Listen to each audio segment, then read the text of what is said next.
Welcome, my dear listener. Find your most comfortable place where the world grows still and the only sound that matters is your breath. Let the evening settle around you like a velvet curtain. With every slow exhale, let the day drift further away until all that remains is the hush of my voice and the soft flicker of memory. Tonight, we journey back through time to Victorian England, where rain glistens beneath gaslight and every shadow hides a whisper. Let your mind rest among the cobblestones and candle flames and allow this story, whispers beneath the gaslight, to unfold slowly like lace being unspooled in the quiet of a lonely room. You are safe here. You are home in the stillness. Now, close your eyes and let the story begin. The rain had begun before dusk, thin and silvery, falling with a patience only London could understand. Along Bloomsbury Square, the gas lamps blinked awake one by one, their hazy amber glow casting halos through the drizzle. Carriage wheels sighed against the cobblestones, and every so often a distant clock struck the hour, not to rush anyone, but simply to remind the night that time was still alive. Inside a tall, narrow townhouse of faded brick and ivy, a single window was lit. The glow from within danced across the glass, trembling faintly in rhythm with the flicker of the fire beyond. It was there that Eleanor Ashcombe, seated beside the hearth, slowly brushed her hair, long brown strands glinting like wet chestnut under the lamplight. The sound of the brush was soft, a whisper through silk, and in that quiet, the whole of the house seemed to listen. Every stroke carried a secret. Every sigh of the bristles seemed to tell a story that only the walls could hear. Her room was a place of deliberate peace. Lace curtains drawn close, books stacked neatly by the window seat, and a teacup half finished upon a saucer that glimmered faintly with reflections of the fire. The scent of lavender rose faintly from a dish near the bed, where a single candle burned low. Eleanor's life had been a series of soft repetitions, letters written, tea poured, walks taken, prayers whispered. But on this evening, something in the air felt different. The stillness wasn't heavy. It was expectant. Even the rain seemed to fall with purpose, as if washing away the noise of the world to make room for something new. She paused mid-stroke and listened. Somewhere below, the front door creaked open, followed by a shuffle of boots against the entry rug. Then the faint, metallic ring of an umbrella shaken free of rain. "Miss Ashcombe," came a voice, deep, formal, yet uncertain. Eleanor set down her brush and drew her shawl tighter around her shoulders. "Yes, Mr. Finch," she called softly. Her butler appeared in the doorway, a man shaped by decades of quiet service, his silver hair combed neatly, his gloved hands folded in front of him. He inclined his head. "A letter has arrived, brought by courier, and marked urgent, Miss. Urgent," she repeated gently. "At this hour." He nodded, stepping forward to place the envelope on the small writing desk beside her. The parchment was thick, sealed with a crest she did not recognize, an ornate A entwined with ivy. She ran a finger over it, feeling the faint ridges of the wax.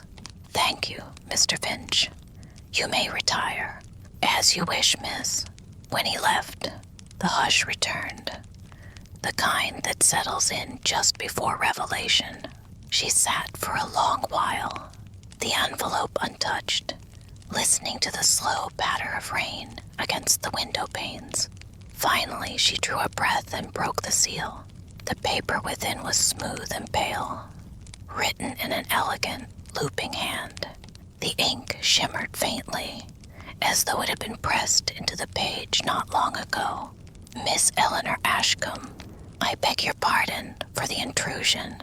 There are matters of inheritance and history which concern you.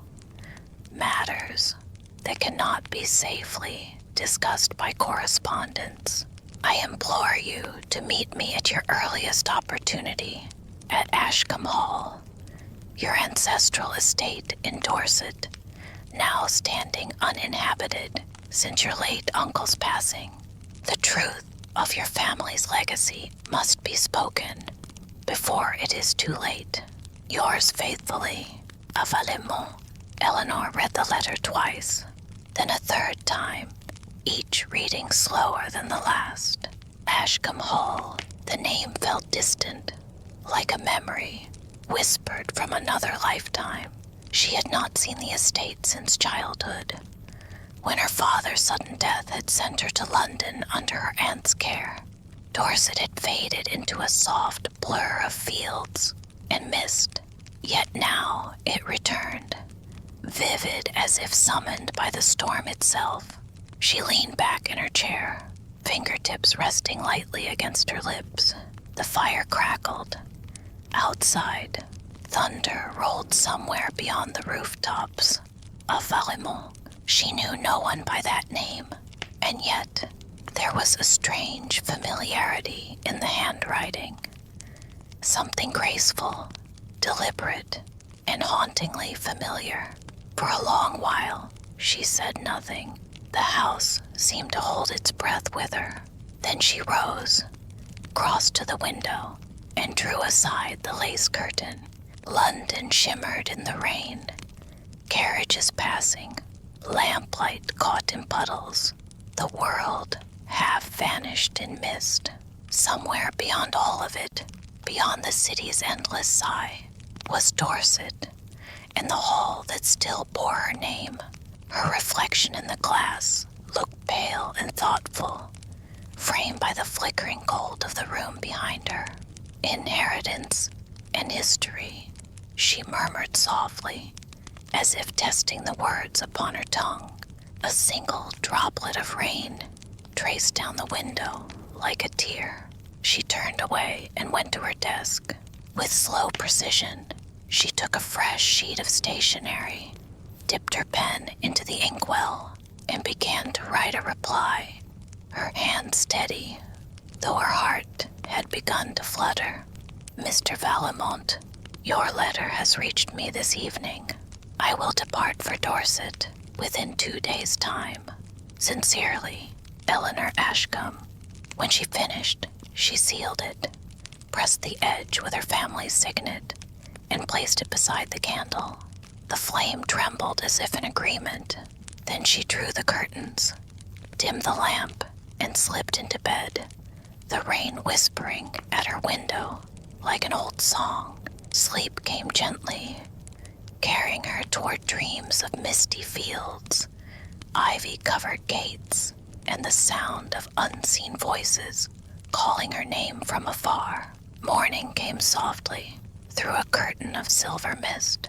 London, still damp from the night's rain, stirred awake beneath a pale and patient sky. The cobblestones gleamed faintly, and a low fog curled between the lampposts, lingering as though reluctant to leave.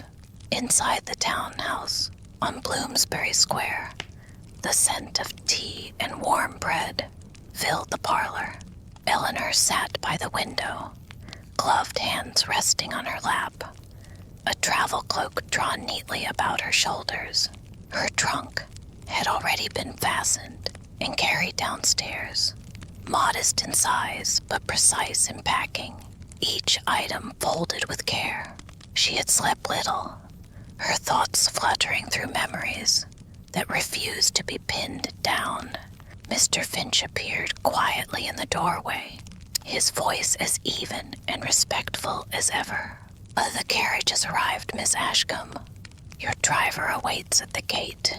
"Thank you, Mr. Finch," she said, standing. Her voice trembled only slightly. "And please see that the house is kept warm while I'm away. I may be gone several weeks." "Of course, miss. Of course, miss." She turned one last glance toward the parlor. The hearth still glowing faintly, the books by the window, the faint aroma of lavender that always seemed to cling to her rooms. It all felt suddenly fragile, as though she were leaving not a home, but a delicate dream behind. When she stepped outside, the mist greeted her like an old companion. The carriage stood waiting, dark and glossy, its lanterns glowing soft gold against the gray morning. A brown horse stamped its hooves impatiently, puffing small clouds of breath into the chill. The driver, a man wrapped in a heavy coat and scarf, touched his hat. "Miss Ashcombe will reach the first station before noon, if the roads stay clear." "Thank you," she replied quietly, stepping into the carriage. The door closed with a muffled click, and soon the wheels began to roll. London faded behind her, street by street, sound by sound, until all that remained was the rhythmic sway of the carriage and the distant call of crows above the fields. The fog thinned as they passed into the countryside, revealing rolling hills, hedgerows, and cottages still veiled in early light. Each mile carried her further from the familiar and closer to the silence that lived in her memories.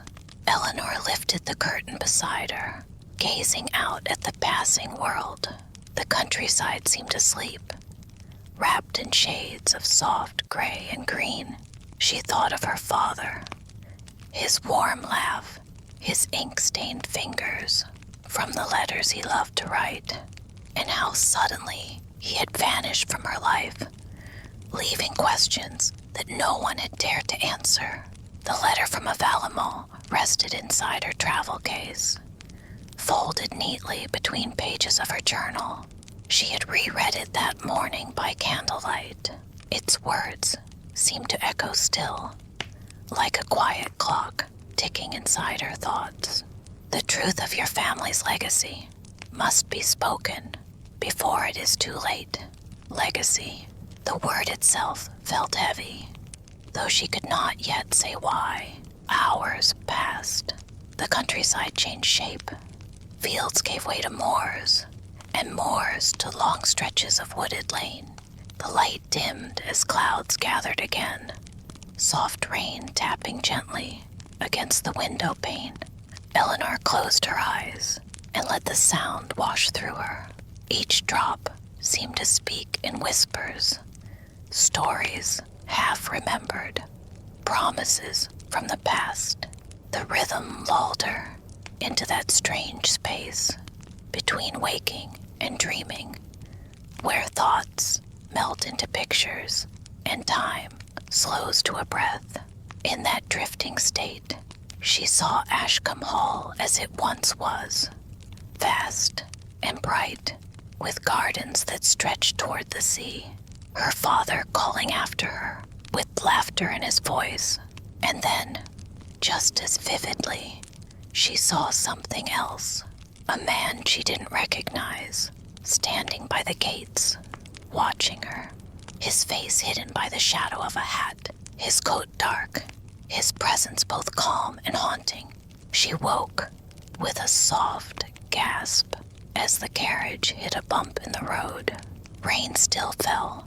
The world outside looked unchanged, yet something in her chest felt newly unsettled. Strange dreams, she murmured to herself, her voice barely above a breath. By late afternoon, the road narrowed into winding lanes bordered by old trees. Their bare branches reached overhead, forming a kind of archway that led into deeper mist. The driver slowed, glancing back briefly. "We'll be passing through Dorset soon, miss. The hall's about an hour beyond the village." "Thank you," she said softly, watching droplets trail across the glass. The road curved again, revealing the faint outlines of cottages, smoke rising from their chimneys. Children splashed in puddles, their laughter distant and echoing. Eleanor felt a warmth stir in her chest, a gentle ache of nostalgia. It had been so long since she'd seen the countryside, so long since the air had smelled of wet earth and grass instead of coal and stone. They stopped briefly at the Inn of the Golden Kettle to change horses. Eleanor stepped out to stretch her legs beneath the awning. The rain had eased to a delicate drizzle, mist swirling around her boots. A young stable hand took the reins, nodding politely. "Heading toward Ashcombe Hall, miss." Eleanor hesitated. "Yes, you know it?" "Oh, everyone around here does," the boy said, lowering his voice a little. "Ain't been lived in for years. Folks say the windows light up at night sometimes, though there's no one inside." She smiled faintly. "Old houses often keep their ghosts, I suppose." The boy's eyes widened. "Aye, miss. Some say that one never let it go." Eleanor gave a soft laugh, though the words sent a chill through her that she couldn't quite explain. She thanked him kindly and returned to her seat. As the carriage rolled onward, dusk began to fall. The sky deepened into bruised lilac and silver, and the mist turned to smoke across the fields. In the fading light, the first silhouette of Ashcombe Hall appeared on the horizon, vast and still, its towers rising above a forest of yew trees. Eleanor leaned closer to the window, heart steady but heavy. There it was, her family's home, the place where her story had begun, and perhaps where it would quietly unfold again. A single lantern flickered near the front gates.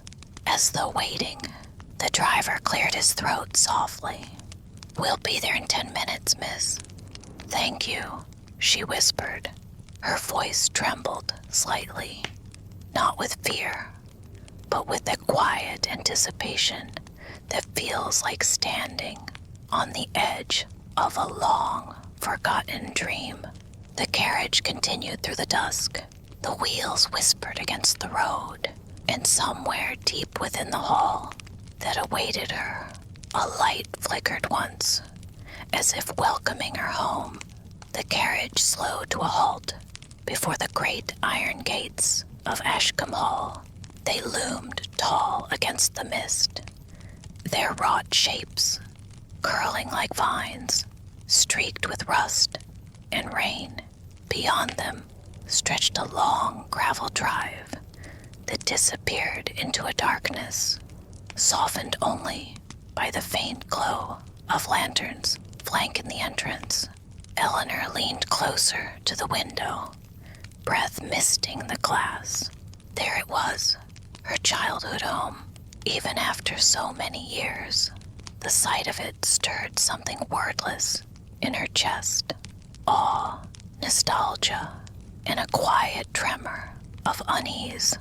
The driver dismounted, the sound of his boots crunching softly on wet gravel. He pushed open the gates with effort. They groaned faintly, as if waking from a long sleep. The horses pulled forward, hooves muffled by damp earth, and the carriage rolled slowly up the drive. Through the fog, the hall revealed itself piece by piece. A grand, time-worn mansion of gray stone, its facade veiled in ivy, its tall windows catching the last traces of twilight.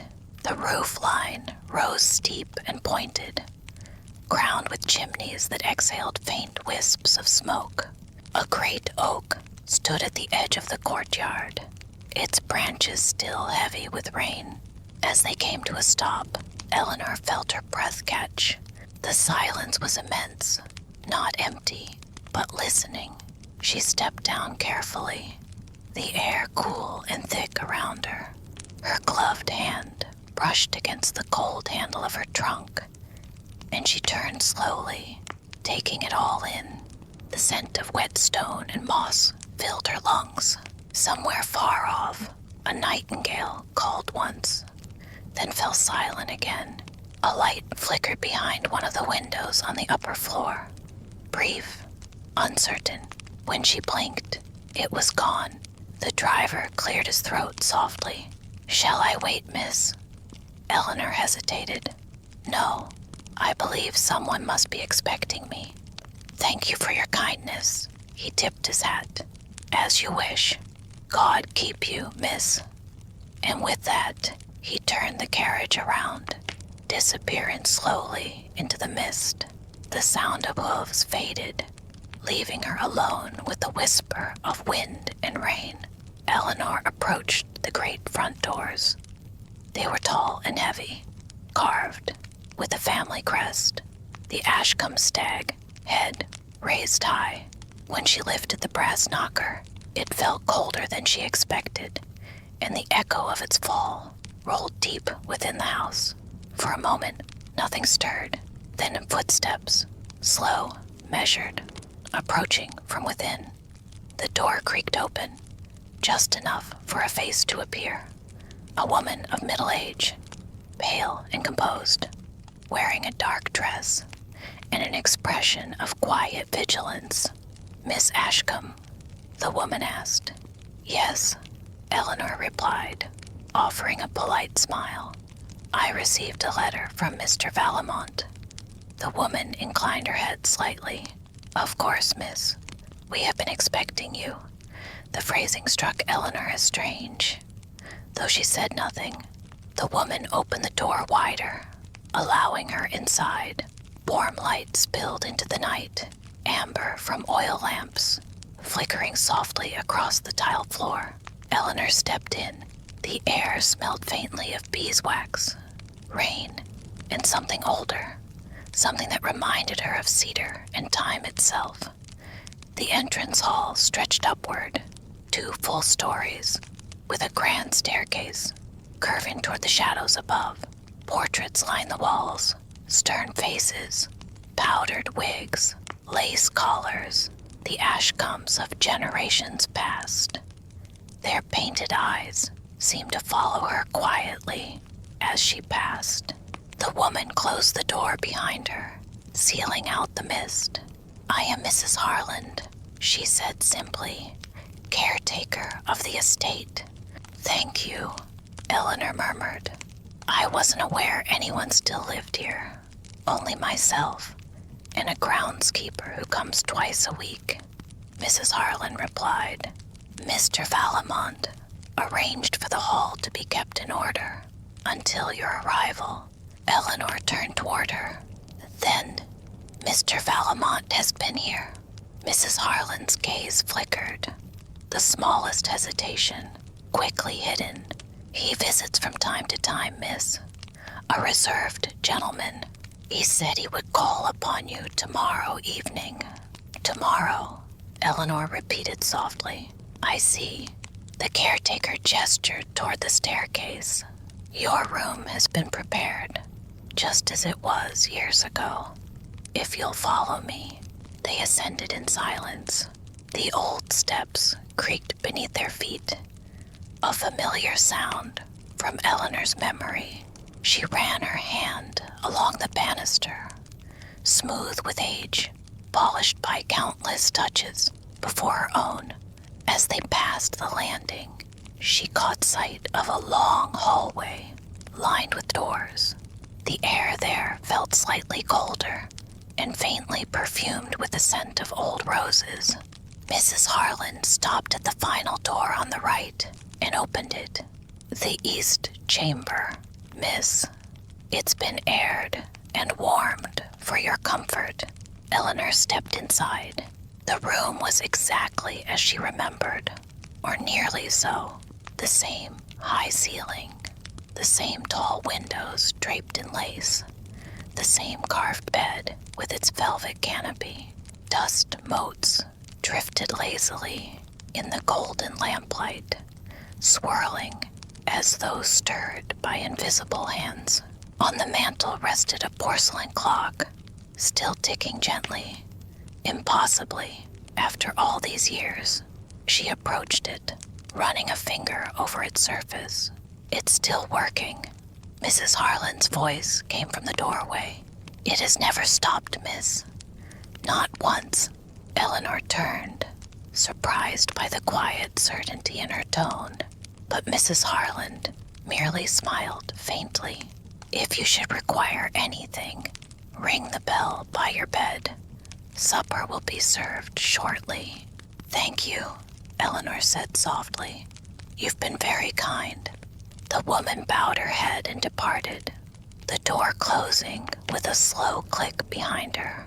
Eleanor stood still for a long time, the hush of the hall settling around her like a shawl. The rain had grown gentler now, pattering faintly against the glass. She crossed to the window and looked out, across the courtyard, past the oak tree, into the fog-wrapped fields. Something stirred by the gates, just a flicker of movement, or perhaps only a trick of the lantern light. She leaned closer, but the mist shifted, swallowing whatever it was.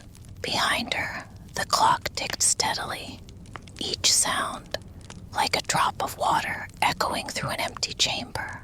Eleanor exhaled slowly, unfastened her cloak, and sat on the edge of the bed. The room was warm, but her thoughts were not. She could not help but wonder what awaited her here. What legacy could demand her return after all these silent years? She closed her eyes for a moment, and in the stillness, she thought she heard it. Faint, distant, almost like a sigh, a whisper, drifting through the walls. "Welcome home, Eleanor." Her eyes opened. The room was empty. Only the rain answered back. The following evening arrived with a hush that seemed almost deliberate. London, wrapped in mist, moved more slowly than usual. The gas lamps outside Marianne's small flat trembled in their halos of light, and she watched them for a while before beginning her nightly ritual. The slow pouring of tea, the brushing of her shawl, the careful positioning of her journal beside the fire. The kettle sighed, and the scent of chamomile drifted through the room. Every motion was measured, almost reverent. She had learned that stillness, when practiced long enough, could become its own form of defiance, a way to claim peace in a city that never ceased whispering. When the tea was poured, she sat in her armchair and listened to the rain gathering outside, soft as silk against the windows. The stranger, the man beneath the lamplight, and the way his voice had held both distance and gentleness. She wondered if she would see him again. Then she laughed quietly at herself. People vanished in London all the time, sometimes only for a day, sometimes forever. She took a sip, and the warmth spread through her chest. The journal before her lay open to a half-finished entry. In neat handwriting, she had written, "There is music in certain voices, even when they speak only of ordinary things." She stared at the sentence for a long moment, then, almost without meaning to, added another. "And sometimes I think the city listens back." A soft knock startled her. It was not the landlord's knock, nor the hurried rap of a messenger boy. It was slow, deliberate, almost hesitant. Marianne stood, smoothing her skirt, and moved toward the door, opened it. The same man from the fog stood there, his hat lowered, the rain tracing silver threads down his coat. "I beg your pardon," he said, voice low. "I did not mean to disturb your evening. I only wished to return this." In his gloved hand was her handkerchief, the one she had used the night before, and in her distraction had forgotten entirely. "Oh, you found it," she murmured, accepting it gently. Their fingers brushed, and the touch felt impossibly warm for such a cold night. He smiled faintly. "I thought it might matter to you." "It does," she said. "Thank you." A quiet lingered between them, filled only by the soft drizzle outside. She could hear the slow ticking of her clock behind her, steady and soothing, as though urging her to breathe. "You're welcome to step inside," she offered after a moment. "At least, until the rain eases." He hesitated, the sort of hesitation born not from rudeness, but from an old habit of solitude. Then at last he nodded. The man stepped in, removing his hat. Under the light, Marianne saw his face more clearly. His hair was dark, touched faintly by silver at the temples. His eyes were thoughtful, almost weary, the kind that seemed to see not just the surface of things, but the quiet stories beneath them. "I'm afraid I've not introduced myself," he said, bowing his head slightly. "My name is Elias Harrow." Marianne smiled softly. "Marianne Vale." The firelight played across their faces as they stood in that gentle warmth, the rain whispering against the glass behind them. "Miss Vale," he said, "I owe you an apology for last night. I fear I startled you." "You didn't," she said. "At least, not in a bad way." He laughed quietly, the sound low and smooth, the kind of sound that seemed meant for candlelight. "That's rare in this city." They spoke for some time, about small things mostly. Books, the weather, the endless gray of London. But beneath their words ran an unspoken curiosity, a question neither dared to ask. Elias was an observer by nature, she learned. He worked at the archives of the British Museum, cataloging manuscripts that no one else had the patience for. She imagined him surrounded by shelves of secrets, the air heavy with dust and ink, and she, in turn, told him of her translation work, though she said nothing of the letters or the strange visions that sometimes drifted through her dreams. When the clock struck 9, Elias rose to leave. "The rain's lightened," he said softly. "I should go before it turns again." Marianne followed him to the door. She wanted to say something, to ask if she might see him again, but the words tangled in her throat. He paused, as if sensing her thought. "If I may," he said, "I often walk by the river after work.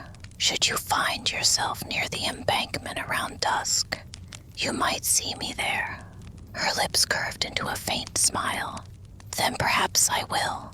He nodded once, his gaze lingering a moment longer than politeness required. Then he stepped out into the mist, and the night folded around him like a secret. Marianne stood in the doorway, long after he had gone, the cool air brushing against her face. Something inside her, something she thought long quiet, began to stir. It was not love, not yet, but it was the promise of something soft and human blooming quietly beneath the gaslight. The next day unfolded beneath a pale drizzle. London's rooftops gleamed faintly beneath a soft curtain of rain, and the sound of carriage wheels on wet cobblestones wove a rhythm that seemed to echo through every narrow street. Marianne awoke early, though she had slept little. The memory of Elias Harrow's voice lingered in her mind like a tune she could not quite forget. It was steady, thoughtful, touched by a sadness she could not name. Her kettle whistled softly, and she poured the tea with a practiced calm, yet her hand trembled slightly. It was not fear. It was something gentler, something that whispered of possibility. She sat at her small writing desk, the one that faced the window, overlooking the alley. The journal lay open, and she wrote, "The city feels different this morning. The rain hums a quieter song." She paused, then slowly, she drew the folded letters closer. The old ones, written in French, that she had promised to translate for her client, a historian with more curiosity than time. The paper was yellowed, the ink faded in places, and yet the handwriting was elegant, deliberate. It carried the weight of another century, perhaps even another heart. She began to read. "To my dearest Elodie, the fog has not lifted in 3 days. I dreamt again of the lanterns on the bridge and the man who never speaks. If you find these letters, promise me you will not linger where the river bends. There are things beneath it that remember our names." Marianne felt her breath still. The phrasing was strange, almost poetic, and yet there was a chill beneath the beauty of it. She traced her fingers lightly over the ink, as though touch alone might explain it. The next line sent a faint shiver down her spine. "I met him again tonight. He does not age." The words blurred for a moment. As she read them again and again, her heart beat soft but insistent. She leaned back in her chair, staring at the flickering flame in her small fireplace. The sound of the rain deepened outside, and for a fleeting instant, she thought she heard something beneath it. A faint rhythm, almost like a whisper. "Imagination," she murmured to herself. Only that, yet the unease lingered. That afternoon, she decided to step outside, if only to shake the heaviness that the letter had brought. She took her umbrella, fastened her shawl, and walked toward the river, the same direction Elias had mentioned. The air was crisp, tinged with the smell of wet iron and smoke. The gas lamps were just beginning to bloom against the fog, their light soft and golden. London Bridge loomed in the distance, a silhouette against the gray sky. As she neared the embankment, she saw him, Elias, standing exactly as he had said he would, gazing down at the water as though listening to it. He turned when she approached, a faint smile crossing his face. "Miss Vale, I wasn't sure if you truly walked here," she said softly. "I find the river steadies the mind," he replied. "It reminds me how everything moves, even when it appears still." They walked slowly along the path, the Thames whispering beside them. Their conversation meandered like the river itself, from books to travel, to the strange beauty of fog, and finally to the quiet loneliness that both had learned to carry without complaint. But something in Marianne pressed at her, urging her to speak of the letters. She hesitated, then finally asked, Have you ever come across a correspondence, old, perhaps French, mentioning a man who never ages? Elias stopped walking. His expression did not change much, but his silence deepened. That is a curious question. I'm translating some old letters, she said, keeping her voice light. They're strange, that's all. The writer speaks as if time itself were untrustworthy. He looked at her for a long moment.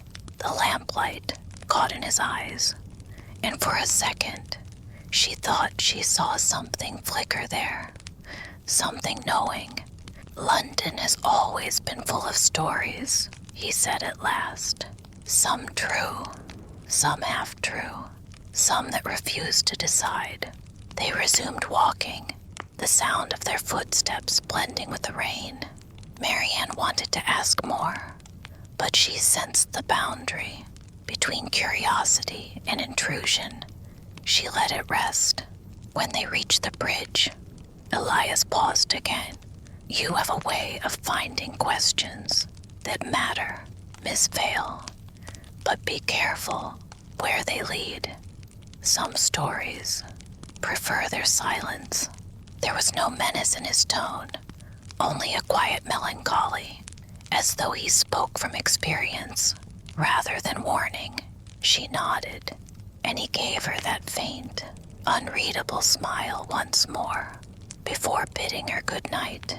Marianne stood alone by the railing for a long while after he left, watching the dark water slide past beneath the gaslight, and then, softly, impossibly, she thought she saw a figure beneath the surface, walking slowly along the riverbed, lantern in hand.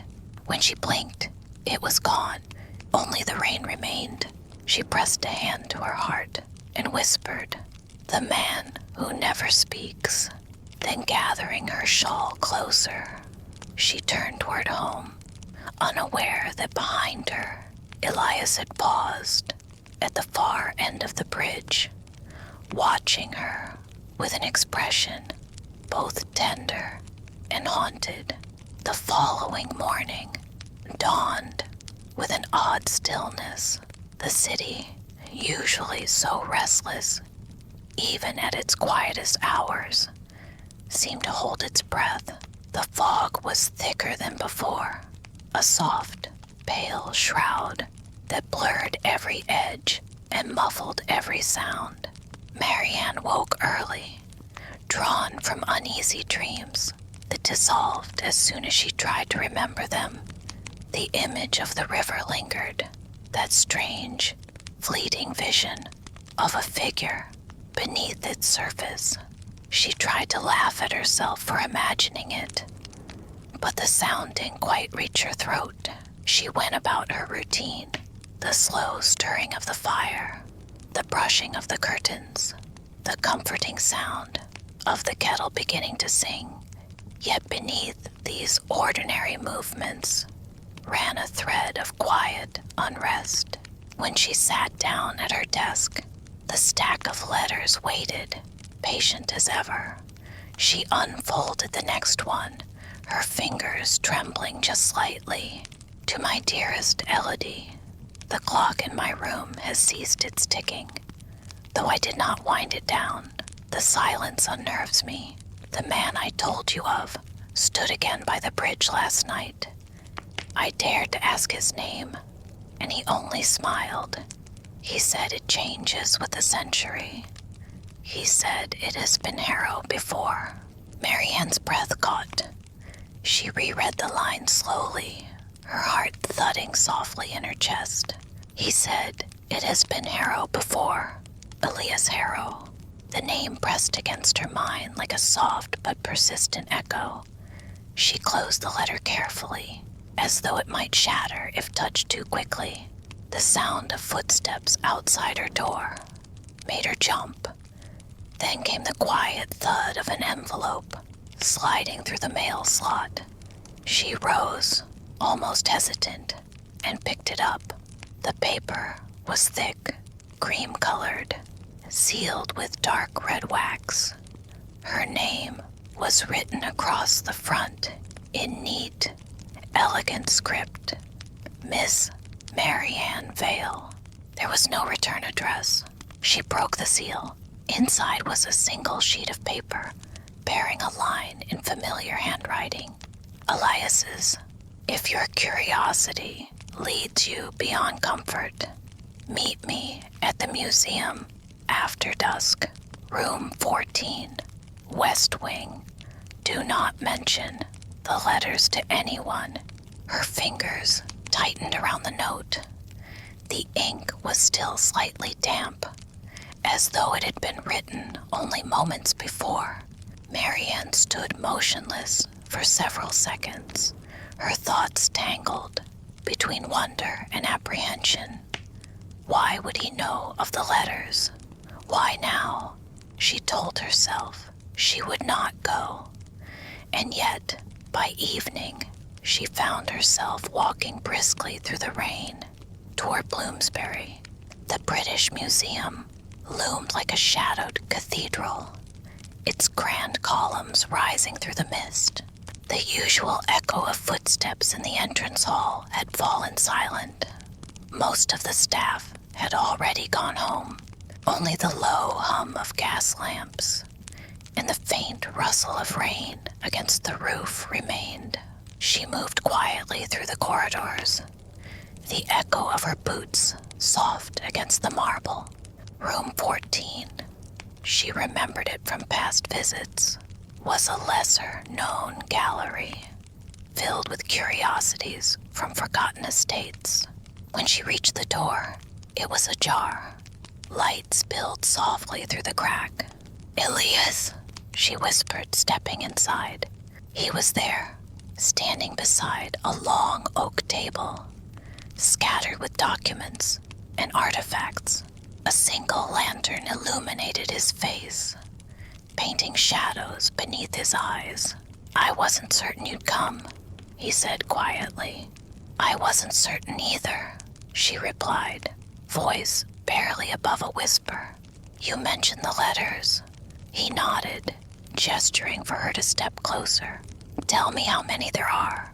13, I believe," she said, "though I've only read 3. "Then you should stop." Marianne frowned. "Why?" "Because they were never meant to be found," he said, turning to her.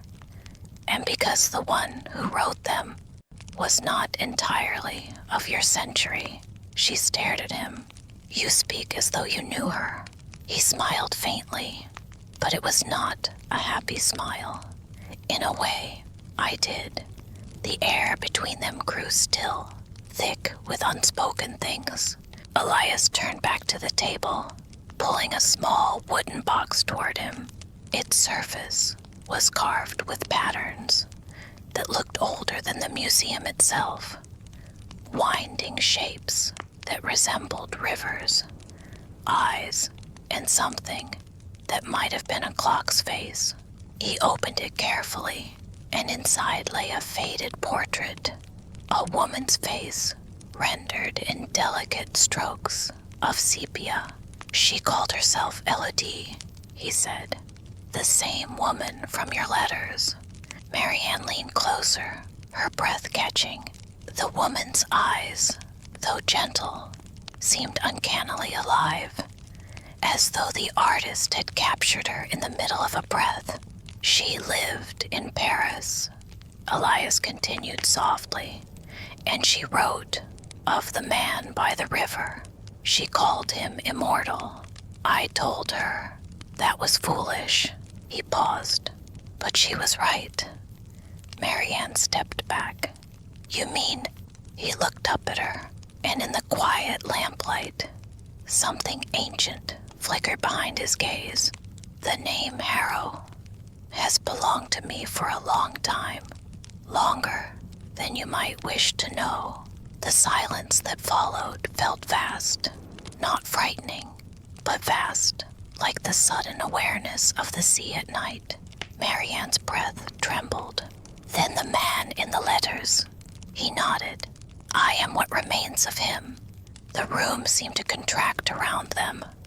The sound of rain grew distant, almost forgotten. "Why tell me this?" she whispered. "Because the letters were meant to stay lost," he said, closing the box. "And if they found you, then something is waking that should not." He looked past her then, toward the darkened corridor beyond the door. "You should leave before the clock strikes 9. Her heart pounded softly in her chest, but she couldn't move. "Elias," she said, her voice breaking the hush. "What happens at 9? He hesitated, and in that hesitation, the old clock in the hallway began to chime. Once, twice, thrice. Elias's expression darkened, the light shifting across his face, like ripples on water. "Too late," he murmured. From somewhere deep within the museum came the sound of footsteps, slow, deliberate, echoing through the empty corridors. The footsteps echoed through the marble halls, with a rhythm too steady to belong to mere echoes. Each one seemed to pause, as if listening, waiting for breath, for movement, for acknowledgement. Marianne turned toward the sound, her pulse thrumming softly beneath her skin. Elias did not move.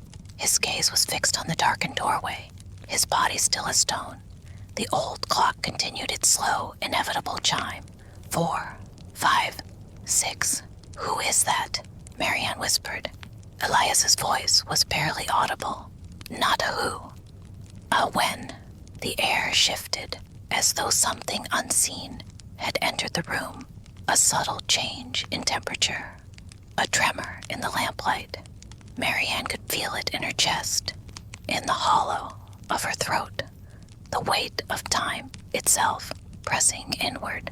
When the 7th chime rang, the footsteps stopped. Elias turned slowly toward her. "Do not speak," he said softly, "and whatever you see, do not look directly at it."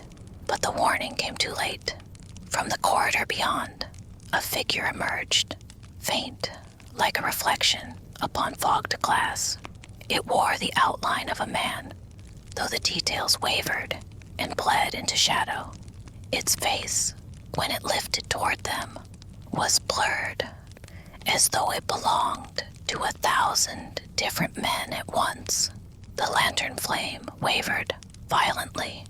Marianne's breath caught. "What?" Elias stepped in front of her, his tone sharp, yet still hushed. "You should not be here," he said, but not to her. The figure did not move, only tilted its head. Its voice, when it spoke, was neither near nor far, but layered, like echoes, overlapping through centuries. "You broke the silence, Harrow." Again, Marianne felt the words, more than heard them, as if they resonated through her bones. Elias's hands tightened at his sides. The letters resurfaced. She found them. The shape's outline flickered. "Then the river will rise again." Marianne's heart stuttered. She took a step back, but Elias's hand reached for hers, steadying her without looking away from the thing before them. "She has no part in this," he said. "Let her go." A sound escaped the figure, half laughter, half sigh. "You always say that." Then, slowly, it began to retreat, its form dissolving into the mist that had somehow crept into the hall. The lantern dimmed further, its light shuddering, as though afraid, and as the last echo of the footsteps faded, so did the weight in the air. Marianne could finally breathe again. "What was that?" she whispered, her voice trembling despite her effort to stay calm. Elias turned toward her, his eyes shadowed. "A reminder," he said quietly, "that time keeps its debts." He moved to the door, closing it firmly before extinguishing the lantern. "We can't stay here." The museum remembers Marianne followed him, her thoughts spinning like loose pages in a storm. "You said something is waking." that the letters weren't meant to be found. What did you mean? They walked swiftly through the corridors, the faint glow of gas lamps leading them through the silence. Elias's voice was low, measured, as though each word cost him something. The letters were written to a woman who saw too much, he said. She wrote down what she shouldn't have known. The bridge, the man, the river that doesn't forget. When she vanished, her letters were supposed to vanish with her. And I was supposed to vanish too, he said simply. But immortality doesn't always come as a gift. The air outside hit them cold and sharp when they stepped into the night. London was quieter than usual. The rain had stopped, but the fog remained, clinging to the gaslights like silk. They stopped beneath the awning, and for a moment, neither spoke. Finally, Marianne broke the silence. If what you're saying is true, then why help me? Elias looked at her, not with mystery, but with a weary tenderness that startled her more than any ghost could have. Because you remind me of her, he said softly, and because every century, the same story begins again. Someone finds the letters, and someone else tries to protect them. Marianne shivered. And how does it end? He smiled faintly. Badly, if history is to be trusted. The clock from St. George's down the street began to strike the hour. Elias glanced toward it, then back to her. Come with me, he said. There's something you should see before the next night falls. They walked together through the empty streets. The gaslight reflected in the puddles like trembling stars. Marianne tried to keep pace, but her mind was full of questions that would not rest. Finally, they turned down a narrow lane, one she had never noticed before, though she had walked this part of London many times. The buildings leaned close, their facades worn smooth by years of soot and rain. Elias stopped before a wrought iron gate, its hinges creaking faintly as he pushed it open. Beyond lay a small courtyard, hidden away from the world. In its center stood a fountain, long drained of water, its basin filled instead with pale mist that clung to the stones like breath. This place, he said, stepping forward, was built on what the city tried to bury. Every empire leaves a shadow. London's is time itself. Marianne followed, her footsteps soft against the stones.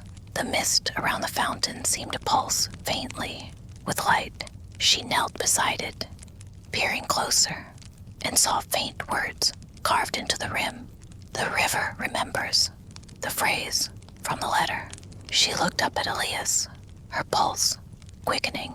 You knew her, Elodie, didn't you? Not just from the letters. He hesitated. The lamplight touched his face, and for a heartbeat, he looked centuries older. I loved her, he said simply, and I failed her. The wind stirred through the courtyard, carrying the faint scent of rain and old stone. Somewhere far off, a bell began to toll, not from any church she knew, but deeper, lower, as though rising from beneath the earth. Elias looked toward the sound, his expression unreadable. It's begun again. Marianne stood, her breath fogging in the cold. What has? He turned to her, his voice barely more than a whisper. The river's memory. Outside, the fog pressed thicker than wool. The gaslights shimmered faintly in its embrace.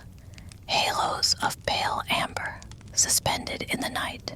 Evelyn's boots tapped softly on the slick cobbles as she crossed Fleet Street, the sound muffled like whispers behind glass. The watchmaker's shop waited at the far end, a narrow, tilting place with windows fogged by age and the faint ticking of countless unseen clocks. She hesitated before the door, her breath misting. The sign above her read in faded gold, Peregrine and Sons, horologists extraordinary. She stepped inside. The air was rich with oil and thyme, that curious scent of brass, dust, and winding keys. 1,000 small ticks overlapped like raindrops, weaving a rhythm that pulsed softly in her ears. "Good evening," came a voice from the dim corner. Mr. Peregrine was older than she remembered, his silver hair caught in the lamplight like threads of frost. His magnifying lens dangled from his spectacles, and his coat smelled faintly of varnish and smoke. "Miss Wren," he said, with a small bow. "You've come for your father's pocket watch, I presume." Evelyn nodded, her fingers tightening on her gloves. "You said you found something unusual." The old man smiled faintly, a polite smile, tinged with unease. "Unusual, yes, unsettling, even." He drew from beneath the counter a small box lined with green velvet. Inside lay the watch, ornate, golden, but somehow dimmed, as though the metal had forgotten how to shine. The crystal face was cracked. "It stopped," he murmured, "at the very moment your father vanished." Evelyn stared at it, her heart echoing the silence between ticks. "And you tried to wind it." "I did, but each time it resisted." He lifted his gaze, as if the mechanism had a will of its own. The clockmaker's lamp flickered. Shadows danced across the brass gears mounted on the walls. One of the clocks above the counter gave a slow, aching chime. 3 low notes, soft as sighs. Evelyn reached out. "May I?" He hesitated. "If you must." The watch was cold, colder than metal should be. She turned it in her palm. On its back, she noticed a tiny engraving she had never seen before. A crescent moon surrounded by a ring of stars. "That wasn't there before," she whispered. "No," Mr. Peregrine replied. "It appeared after the last winding attempt." She pressed the crown gently. Click. The second hand quivered, then began to move backward. Every clock in the shop responded in kind. One by one, they reversed, ticking in slow, perfect unison, rewinding time itself in the dim amber glow. The air grew tight, heavy with the faint scent of ozone. Evelyn gasped. "What's happening?"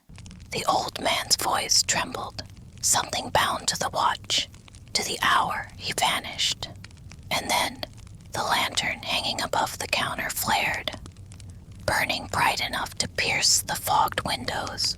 For a fleeting moment, Evelyn saw through the glass, beyond the shop, beyond the street, into a vast night sky that was not her own. Stars shimmered like clockwork wheels, turning in infinite precision. She saw her father there, silhouetted against the glow, his figure suspended as though in slow descent. He turned, eyes meeting hers, distant, sorrowful, yet tender. Then the light collapsed into silence. The clocks resumed their ordinary rhythm, one by one, obedient once more to the laws of time. The lantern dimmed to a tremor. Mr. Peregrine stood frozen, his hand gripping the counter. Evelyn's breath came shallow. The pocket watch lay open on the velvet, its hands steady now, pointing to 12. She swallowed hard. "Did you see?" He nodded weakly. "Yes." The stars turned backward. She looked down again. The crescent moon engraving shimmered faintly, as though aware of being watched. "What does it mean?" she whispered. Mr. Peregrine shook his head. "I cannot say, but I know this. It's not a watch anymore. It's a key." Evelyn's eyes lifted. "A key to what?" He met her gaze. "To the hour your father disappeared." Outside, the fog rolled past the window in soft, unending waves. Somewhere beyond the river, a clock tower told the midnight hour. each note echoing through her ribs like memory. Evelyn closed her gloved hand over the watch. It felt lighter now, almost pulsing, as if alive. Then, she said softly, voice trembling yet certain, "I'll find the door it fits." And with that, she stepped back into the night, the fog swallowing her silhouette, the faint ticking of reversed time following her into the dark. The fog did not lift for 3 days. London lay shrouded, hushed, as though the city itself were holding its breath. Evelyn wandered its ghostly streets. Beneath the dim glow of the gas lamps, her father's watch tucked safely in her pocket. It ticked faintly still, sometimes steady, sometimes pausing, as if listening to her thoughts. On the third evening, she found herself drawn to an unfamiliar part of the city. The air smelled faintly of lavender and coal smoke, and the paving stones glistened with the residue of rain. A narrow lane curved ahead, lined with shuttered houses. One, however, stood open, the faintest light trembling through its doorway. She stopped before it. A brass plate by the door read simply, "House of Quiet Mirrors." Evelyn hesitated, her fingers brushing the watch as if it could advise her. It ticked once, sharp, certain. She stepped inside. The house was silent, save for the faint hum of wind through unseen cracks. The air felt thick, warm, scented faintly, with wax and old velvet. Tall mirrors lined the corridor, each framed in ornate gold, their surfaces clouded with age. Her reflection followed her down the hallway, multiplied 100-fold. In some, the reflections were exact. In others, slightly delayed. A shiver crept up her spine. At the far end stood a table, and on it, a lamp that burned with blue flame. Its glow washed across the mirrors, revealing brief flashes, faces, rooms, entire moments that were not hers. "Who are you?" she whispered to one of the reflections that lingered a beat too long. It smiled faintly, and then it spoke, though its lips barely moved. "Do you seek the lost tower?" Evelyn froze. Yes. The reflection stepped backward, fading until only the shimmer of light remained. On the table where the lamp burned, a faint outline appeared. Something circular. A watch, drawn in dust. Her hand trembled as she took out her father's pocket watch. The engraving of the crescent moon glimmered faintly in the blue glow, as if alive. The air in the room deepened. The mirrors quivered, and one, just one, cleared completely. Behind its glass was not a reflection, but a long, candlelit hallway that led somewhere else. The air inside that other place shimmered with stillness, timeless and slow. She stepped closer, heart hammering softly. "Is this the door?" A whisper threaded through the air, carried by the flame itself. Time remembers what love cannot forget. She swallowed hard. "Father." Then, holding her breath, she touched the surface of the mirror. It rippled like water. The chill bit into her fingertips, but she pressed forward, and the world folded around her like a sigh. The air changed. She was standing now in that candlelit hall. The walls were lined with hundreds of clocks, all motionless, their hands poised at different hours. Above her, faint stars shimmered through a glass ceiling that reflected endlessly. Evelyn took one slow step forward. Her footsteps echoed like heartbeat. At the end of the corridor stood a doorway. Above it hung a silver plaque, engraved with words that made her skin prickle. The 13th hour. The pocket watch in her hand pulsed once, a steady heartbeat of light beneath the metal. She felt drawn closer, though part of her longed to turn back, to retreat to London, to safety, to the known rhythm of reality. But something deeper called her forward, that faint warmth she used to feel as a child, sitting beside her father's workshop lamp while he wound his instruments, whispering to her about how time was not a master, but a melody. She reached the door. It opened of its own accord. Inside was darkness, soft, velvety, unending, and from within it, a whisper. Evelyn, her father's voice. Her knees weakened. Father, is it really you? A pause then. You should not have come. Time here does not move the way it should. Tears welled in her eyes. I had to. The watch, it brought me. The darkness pulsed, almost breathing. Then it has chosen you. A faint glimmer appeared before her. A small sphere of golden light. It hovered near her chest, pulsing softly in rhythm with her heartbeat. It means, said the voice, now both distant and near, that time will listen to you if you dare to speak. The sphere drifted forward and touched the face of the pocket watch. The crescent moon engraving shone brighter, the hands of the watch spinning wildly, forward, backward, then still. In that silence, Evelyn felt something stir within her, a quiet understanding, not of hours or seconds, but of moments, of love, frozen in time, waiting to be heard. The darkness whispered again. The 13th hour is not bound by the clock.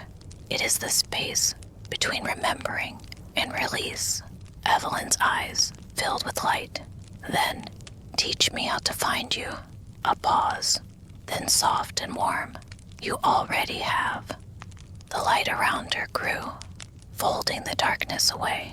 The last thing she heard was the faint ticking of countless clocks resuming their rhythm, gentle, slow, eternal. And when she opened her eyes again, she was standing once more in the mirrored hall. The lamp's blue flame flickered low, steady and calm. In her hand, the watch ticked again.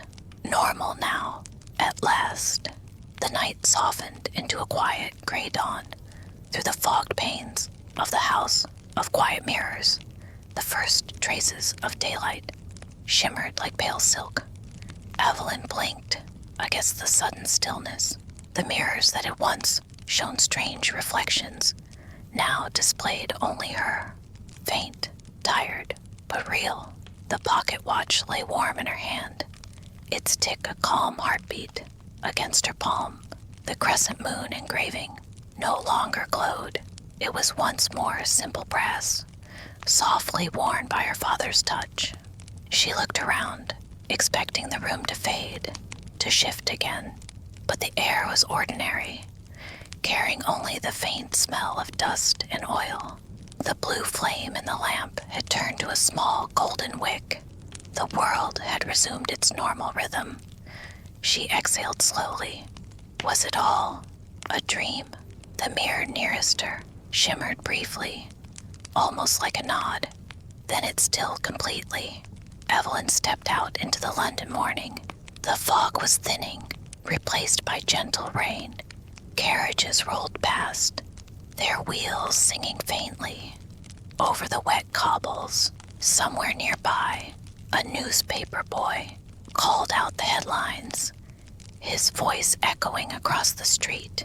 The world felt the same, and yet it wasn't. She walked home through quiet alleys and open squares, past the bakery where she used to buy warm rolls for her father, past the little garden by the iron gate where he had once told her that time is a kindness. When we listen, the memory came now not as pain, but as warmth, soft, enduring, like the first light of morning. When she reached her door, she hesitated. The house looked peaceful, its windows slightly misted, curtains drawn back just enough to catch the light. Inside, everything was as she'd left it. The table, the mantel, the sketches of clockwork scattered across the desk. But on the chair by the hearth sat something new, a single envelope. It bore no stamp, no signature, only a small seal pressed into the wax in the shape of a crescent moon. Evelyn's breath caught. She sat down slowly, fingers trembling as she broke the seal. Inside was a folded note, written in her father's careful script. My dearest Evelyn, if you are reading this, it means the watch has awakened again. I have spent much of my life trying to measure the moments I loved, instead of living them. You must not do the same. Time will always bend to love, not the other way around. Remember that the 13th hour is not a curse. It is a gift. When you find stillness, even for a heartbeat, you will find me there. Yours, always, Father. The handwriting trembled at the end, as though written between fading breaths. Evelyn pressed the letter to her heart. The ticking in her hand grew slower, softer, almost as though the watch itself were sighing in relief.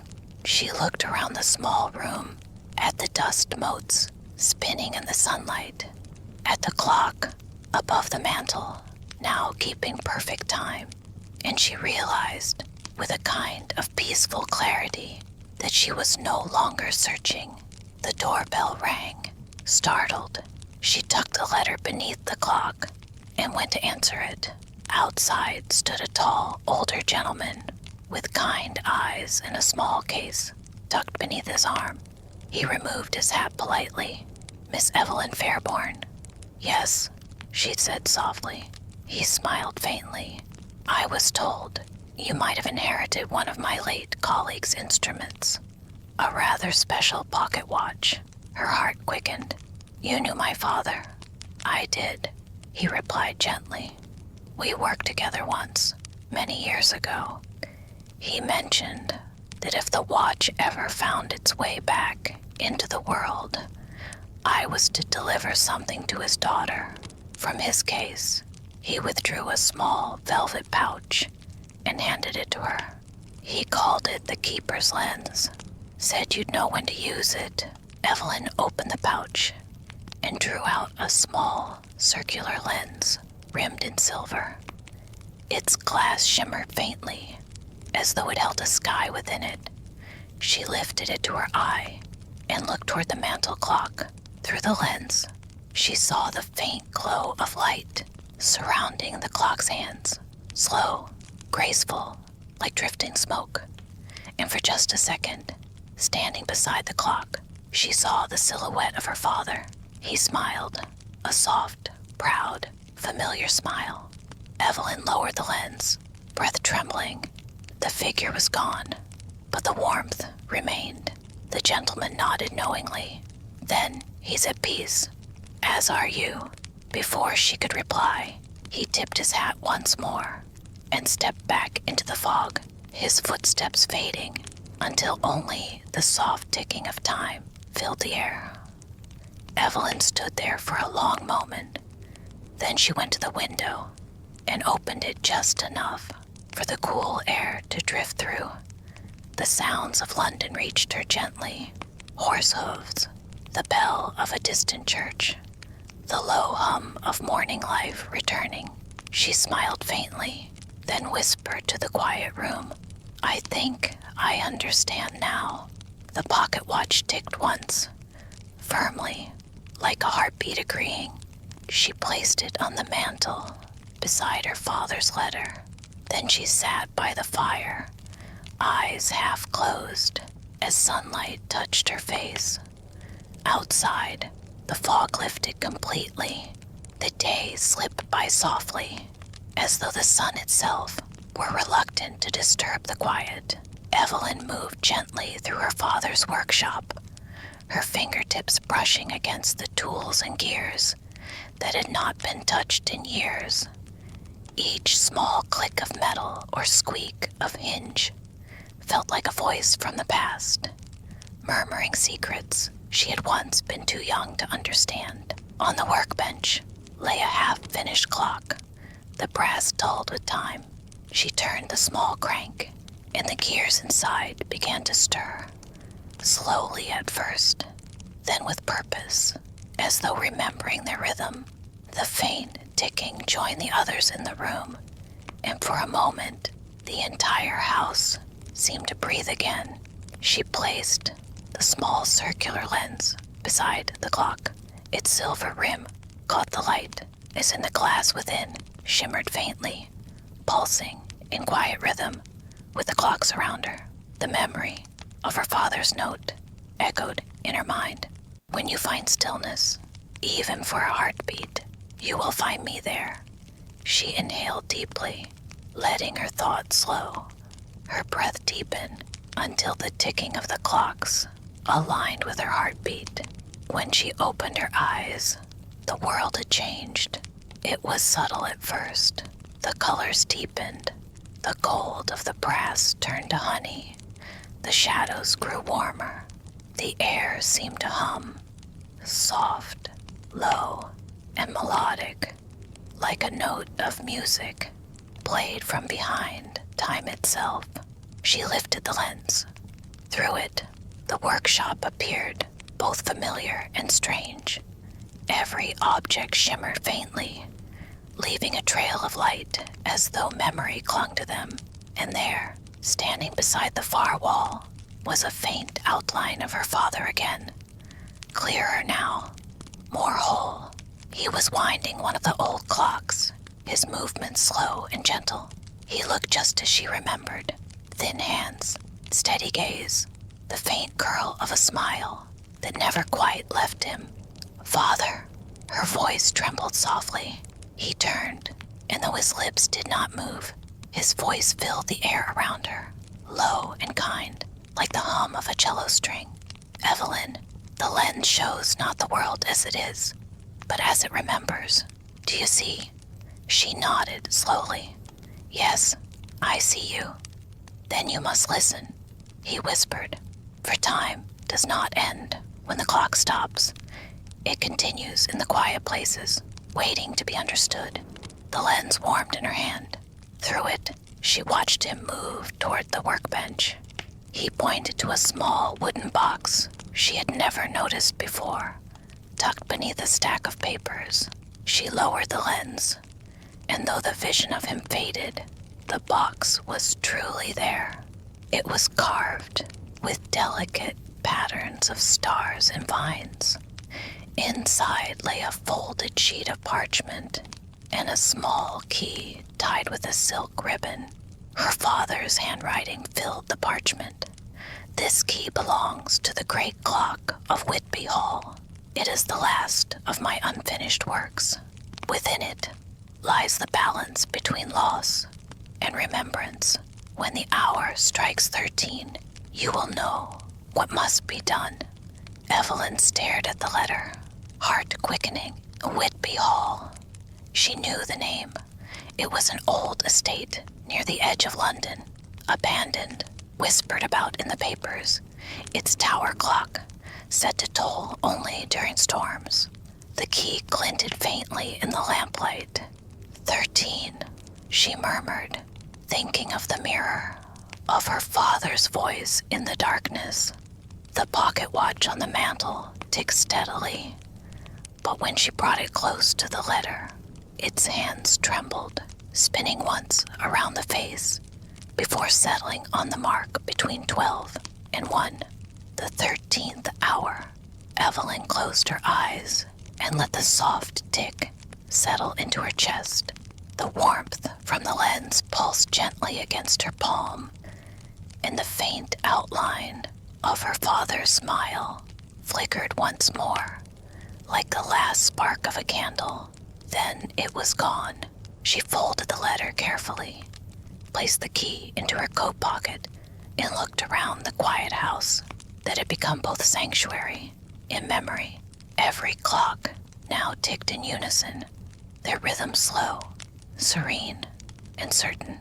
"Thank you," she whispered, to the walls, the silence, the air itself. Outside, the rain had begun again, light and steady. She stepped out beneath the awning, drew drew her shawl close and began walking toward the fog-laden streets that would lead her north. The air smelled of wet stone and horse oil, and the lamps burned golden through the mist. Each step felt like moving through the seam between worlds, the living and the remembered, the moment and the eternal. As she passed the last shop on the street, she glanced into its window for just a heartbeat. She saw her reflection wearing her father's pocket watch, as if it had always belonged there, glowing faintly against her wrist. Then, with quiet resolve, Evelyn Fairborn disappeared into the rain, carrying with her the watch, the lens, and the soft pulse of time itself. The road to Whitby Hall wound through the mist like a pale ribbon. By the time Evelyn reached the edge of the estate, evening had fallen again, that peculiar English twilight where the air holds a silvery hue and the world feels caught between waking and dream. The gate stood half open, iron vines curling upward into the fog. Beyond it stretched an overgrown drive, lined with cypress trees, their shapes tall and watchful. Somewhere far within the estate grounds, a single clock struck the hour. The sound was distant, uncertain, as though it had been asleep for years. Evelyn's hand closed around the small key in her pocket. The metal felt strangely warm, as if aware of the task ahead. She pushed the gate open, its hinges sighing in complaint, and stepped through. The mansion loomed ahead, like a great, sleeping creature. Its towers rose high, their windows glinting faintly beneath a shroud of cloud. The great clock tower, the heart of her father's final work, stood in the center, its face dim, its hands frozen at 12. She paused before the front doors, rain softening her hair, breath visible in the cold. The doors yielded under her touch, and she entered the hall. The interior smelled of old wood, damp stone, and faint traces of lavender polish. Long faded, dust lay thick on the stairs, but the air itself seemed alive, humming faintly with quiet motion, a vibration so low she could almost feel it in her bones. At the base of the grand staircase stood an enormous pendulum, encased in glass. It was motionless, its weight suspended mid-swing. Beneath it was carved an inscription: "When the heart pauses, so too does time." Evelyn's fingertips brushed the glass. Her reflection stared back, pale, tired, but resolute. She withdrew the pocket watch, listening to its steady rhythm. The ticking echoed faintly through the empty hall, like a knock upon the air. And in that moment, something deep within the mansion responded. A faint click sounded above her, the hesitant whisper of ancient gears. The pendulum shuddered. Evelyn took a step back, the watch still ticking in her hand. Slowly, impossibly, the pendulum began to move, back and forth, with the grace of a long-forgotten breath returning.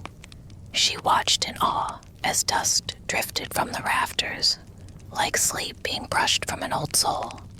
The gears in the walls began to stir, faint, metallic heartbeats, echoing through the empty rooms. The house was waking up. Then she heard it, a low chime, resonant and strange. Not 12, not 1, something in between. The 13th hour. The clock tower groaned, and a wind moved through the corridor, scattering old papers and stirring the drapes. Evelyn shielded her eyes, heart pounding. With the rhythm of the pendulum, the pocket watch glowed faintly again, its moon engraving catching the light. She opened it, and instead of the small ticking mechanism, she saw inside a reflection of the great clock face, now turning, a voice, soft, melodic, achingly familiar, whispered through the hall. "You have brought balance, my child." Time breathes again. "Father," she breathed, turning in a slow circle. "The 13th hour was never meant to bind us," the voice said. "It was meant to free the heart from its own remembering." The gears above turned faster. The whole hall seemed to pulse with quiet life, light gathering in the cracks of the walls, running like rivers of gold. Evelyn stood before the staircase, trembling with awe. "What must I do?" "Look through the lens," came the whisper, "and see what time has hidden." Her hand shook as she lifted the small silver lens. Through it, the grand hall was transformed. She saw layers of moments, laughter by the fire, servants hurrying, music echoing from an unseen ballroom. But over it all, like the thread that tied everything together, she saw her father, standing at the base of the great clock tower, adjusting gears with quiet devotion. He turned toward her, not a ghost, not a vision, but a memory alive in the air. His expression was peaceful. "It was never about stopping time, Evelyn," he said softly, voice trembling with warmth. "It was about learning to live within it." Tears welled in her eyes. "I understand now. I truly do." The pendulum reached its full swing, strong, steady. The clocks throughout the house struck in harmony, one by one, filling the air with an ocean of gentle chimes. As the final note faded, the light within the lens dimmed. Her father's form shimmered once, then dissolved like mist into morning. The silence that followed was not empty. It was full, complete. Evelyn lowered the lens. The great clock had resumed its steady motion, its hands marking 12 once more. But she knew, deep in her heart, that the 13th hour was not gone. It lived quietly now, in the space between every heartbeat. She turned toward the tall window, watching as dawn began to rise over Whitby Hall. The rain had stopped. The sky was painted with pale light, and the air smelled of renewal. She smiled, softly, sleepily, as if the world itself were sighing in relief. And for the first time in many years, Evelyn Fairborn felt utterly, peacefully on time. A soft mist curled through the narrow streets of Lavimere that morning, and the bells of St. Alwyn's tolled through it like voices from a dream. The hour was uncertain, for every clock in the town seemed to tell a different time. The air felt wrong, somehow, stretched thin, like silk pulled too far. Lady Emmeline paused by a crooked clock shop, its brass gears gleaming faintly behind a fogged window. The sign above the door read, "Thaddeus Talk, Horologist Extraordinaire." She pushed the door gently, and a small chime sang a peculiar tune, not a note too sharp or flat, but eerily balanced, like a heartbeat stilled in glass. Inside, the smell of machine oil and dust was comforting, almost warm. Dozens of clocks lined the walls, ticking and talking in fractured harmony. Some swung their pendulums lazily, others trembled like anxious hands. And behind a counter sat the old clockmaker himself, Mr. Talk, a wiry man with trembling fingers and eyes that glittered like wound springs. He didn't look up immediately. Instead, he whispered to a tiny clockwork bird, setting it carefully upon the table. The bird clicked its wings, chirped once, and then fell silent. "You must be Lady Emmeline," the clockmaker said softly, his voice carrying an echo, as though he spoke from a far distance. "I was wondering when you'd find your way to me." Emmeline hesitated. "You know who I am?" "Oh, everyone in Lavimere knows who you are." He smiled, though his lips barely moved. "But that isn't why you're here, is it?" She stepped closer. Then you know about the mirror. At that, the old man's smile faltered. His hand trembled over a gear, and the ticking in the room seemed to stutter. Yes, he said finally, the sky mirror. I helped build its frame once. A foolish commission. I was younger then, proud of my craft, blind to what it would do. He turned toward the wall, pulling back a velvet curtain. Behind it hung a massive clock, one with no numbers, only a single mirrored face that reflected dimly in the lantern light. The pendulum swung soundlessly. The same mechanism that binds time, said Mr. Talkie, binds memory. And mirrors remember more than faces. They remember the seconds that pass before them. The sky mirror doesn't show the past, Lady Emmeline. It stores it. The room felt colder. Then it could contain what was lost. It contains everything that has been, he whispered. Every glance, every breath, every hour you thought forgotten. That is why it must never be disturbed. But I suppose you already have. Lady Emmeline lowered her gaze, her voice trembling. I didn't mean to. I only wanted to see what Arthur had seen. The clockmaker sighed, resting his hands upon the counter. Then you've called him back, haven't you? Her heart lurched. What do you mean? He met her eyes then, and for a moment she saw something flickering within them, like candlelight reflecting on water. When one looks into the sky mirror with grief in their heart, they open a door between time and memory. What steps through depends on what was left unfinished. A low ticking pulsed around them. Each clock began to beat in rhythm, as if answering his words. Tell me, he continued softly, have you dreamt of him walking the halls? Have you heard footsteps that never reach the door? Emmeline's breath caught. She nodded. Last night, he spoke my name. The old man nodded once. Then it's begun. You must return the reflection before midnight, or he will remain here, half in this world, half in the mirror's breath, and so will you. Lightning flashed outside, and for a second, the mirrored clock behind him shimmered. In its surface, Lady Emmeline saw not her own reflection, but Arthur's. He was pale, solemn, and his hand reached toward her. She gasped. The old man turned sharply and struck the clock with his cane.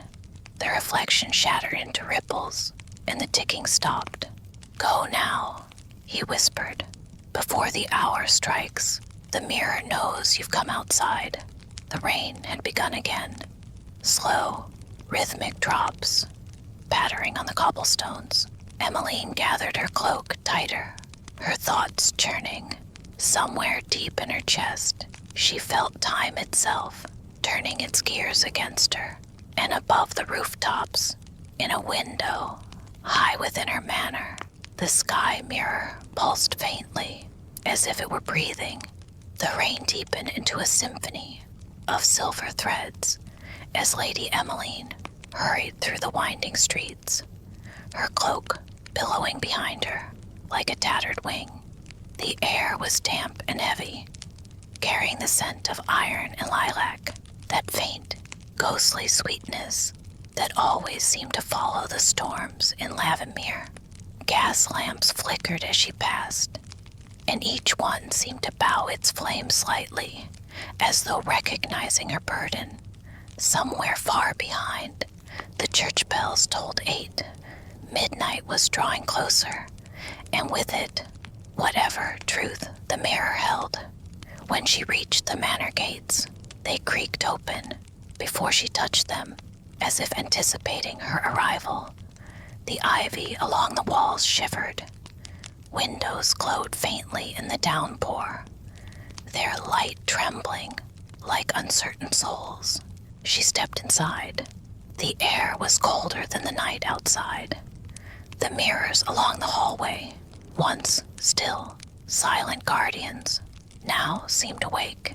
She caught the faint shimmer of motion within them, the suggestion of someone just stepping out of sight. The air hummed with static, or memory, or both. "Arthur," she whispered into the stillness. Her voice barely left her lips before something answered, not in words, not yet, but in the faintest brush of sound, like a sigh carried through water. She moved deeper into the manor, passing portraits that seemed to follow her with resigned eyes. At last, she reached the grand hall, where the sky mirror stood. It loomed tall against the wall, its frame carved with symbols she had never noticed before. Gears, stars, and wings, interwoven, and at its heart, that vast silver surface, smooth as still water. Lightning lit the room for an instant, and there he was, Arthur. He stood within the reflection, his figure calm, his features more luminous than before, as though the mirror itself lent him light.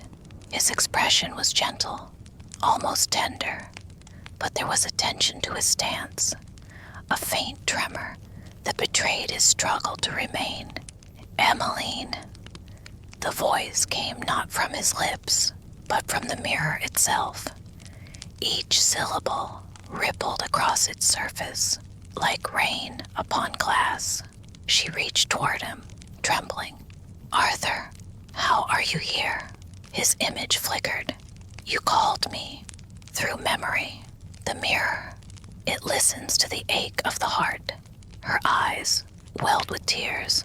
"I only wanted to see you once more. I didn't mean to bring you back." He smiled faintly, that same weary smile he'd worn the day before the fever took him. "Then you must let me go before the clock strikes 12.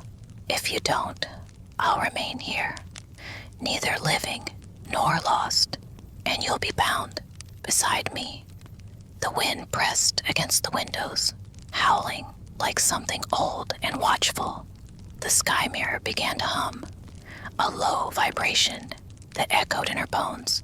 Its light brightened until it filled the room, spilling across the marble floor like liquid moonlight. And then, faint voices began to whisper within it. Not one, not two, but dozens. Fragments of laughter, the clinking of teacups, the cries of a baby, the scratch of a quill, the rhythm of their lives, hers and Arthur's, playing in broken shards of sound. She sank to her knees, her fingers trembling. "These are our memories. They are all memories," Arthur said gently. "The mirror keeps every moment it has ever seen. That's why it must be sealed. It was not meant to be a window, but a vault." Tears ran freely down her cheeks. "If I release you, will you be at peace?" His reflection grew dimmer, the surface darkening like a night sky, swallowing stars. "Yes, but you must promise me something, anything. When dawn comes," he said, "take the mirror to the lake, the one where we first met. Let it see the sunrise one last time, and then let it sink. Let it remember no more." She nodded, her voice caught in her throat. "I promise." Arthur's expression softened. The hum deepened. Around the edges of the mirror, faint streams of light began to unravel, like threads of silver mist, peeling away from the surface. His image flickered, fading. "Goodbye, my love," he said, and then he was gone. The light in the room dimmed to a dull, silvery glow. The clock on the wall struck 12. The sky mirror let out one final whisper, almost tender, almost relieved. Then, for the first time in years, it fell completely silent. Lady Emmeline stood there in the quiet, her breath trembling, her heart both shattered and soothed. Somewhere beyond the rain, she thought she heard the faint toll of a distant bell. a sound not of sorrow, but release. She looked out the window toward the dark hills beyond Lavimere.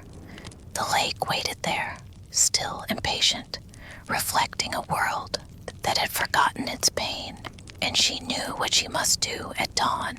The night passed in silence, a silence so deep it seemed to echo. The manor no longer groaned or whispered. Even the clocks had stilled, as though holding their breath. Lady Emmeline sat beside the darkened sky mirror until the first hint of dawn began to stain the windows with palest gray. She had not slept. She could not. Her eyes were red and swollen, but there was a stillness in her now, not the restlessness of grief, but the calm that follows understanding. When the first bird began to sing, faint and unsure in the garden beyond, she rose. Her dress brushed against the cold marble, her footsteps soft and deliberate. She opened the doors that led toward the eastern terrace, where a narrow path wound down through the willows to the lake below. Mist hung over the water, milky and luminous. The air was cold enough to bite at her cheeks, yet it carried a sweetness, the scent of wet earth, of renewal. The lake's surface mirrored the pale sky, blurring horizon and reflection until the world seemed doubled, uncertain which side was real. Behind her, the manor loomed, its windows empty eyes gazing down upon her departure. She looked back once, her heart tightening, then turned away. The sky mirror was heavy, yet she carried it with a strength that surprised her. The frame, though ornate and old, seemed almost to help her, as if it wanted to move toward the water. Each step she took down the path was accompanied by the soft sigh of the wind and the occasional cry of a crow stirring in the trees. When she reached the lake's edge, she placed the mirror upright against a stone and stepped back. Its surface caught the first light of morning, and for a brief instant it shimmered like a living thing. The reflection it cast was not hers alone. Behind her in the mirror, she saw fleeting images. Arthur's study, his hands guiding hers as she painted. The garden in summer, where laughter once echoed. The moment he'd fallen ill, and her trembling hand upon his forehead. Then, more distant still, the manor, as it had been long before her birth, filled with strangers she somehow recognized by the weight of memory. The mirror was showing its farewell, not only to her, but to all it had ever known. She stepped closer, her breath clouding against the cold surface. "You've carried too many lives," she whispered. "It's time to rest." The wind rose, rippling through the reeds. The lake seemed to hold its breath. She leaned the sky mirror forward, its weight steady against her palms. For a heartbeat, she saw her own reflection, pale, trembling, yet resolute. And then the surface caught the sunlight, flaring with a brilliance so pure it blinded her. And in that light, she thought she saw him again, Arthur, smiling, not as a ghost or a memory, but as he truly was, eyes alive, warm, free. He raised his hand as though waving goodbye, or perhaps inviting her to see that there was nothing to fear. Then the mirror slipped from her hands. It met the surface of the water with barely a sound. Only a faint ripple spread outward, concentric rings, widening until they vanished. The lake accepted it without resistance, without splash or struggle, as if it had been waiting. Emmeline watched as the silver frame descended beneath the mist, its glow fading gently into the depths. When it was gone, the water stilled again, a perfect sheet of glass. For the first time since Arthur's passing, she smiled. It was small, fragile, but true. The world around her seemed to exhale. The mist parted slightly, revealing the sun's rim breaking the horizon. Light spilled over the lake in golden ribbons, touching her hair, her trembling hands, the damp earth beneath her boots.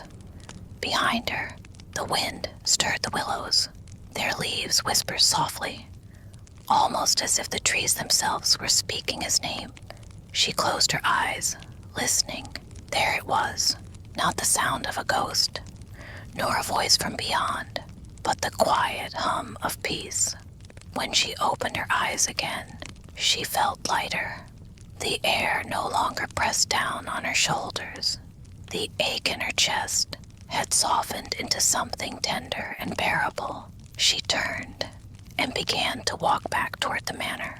The path seemed brighter now, the stones glistening with dew like tiny stars underfoot. The world, once so cold and dim, breathed anew.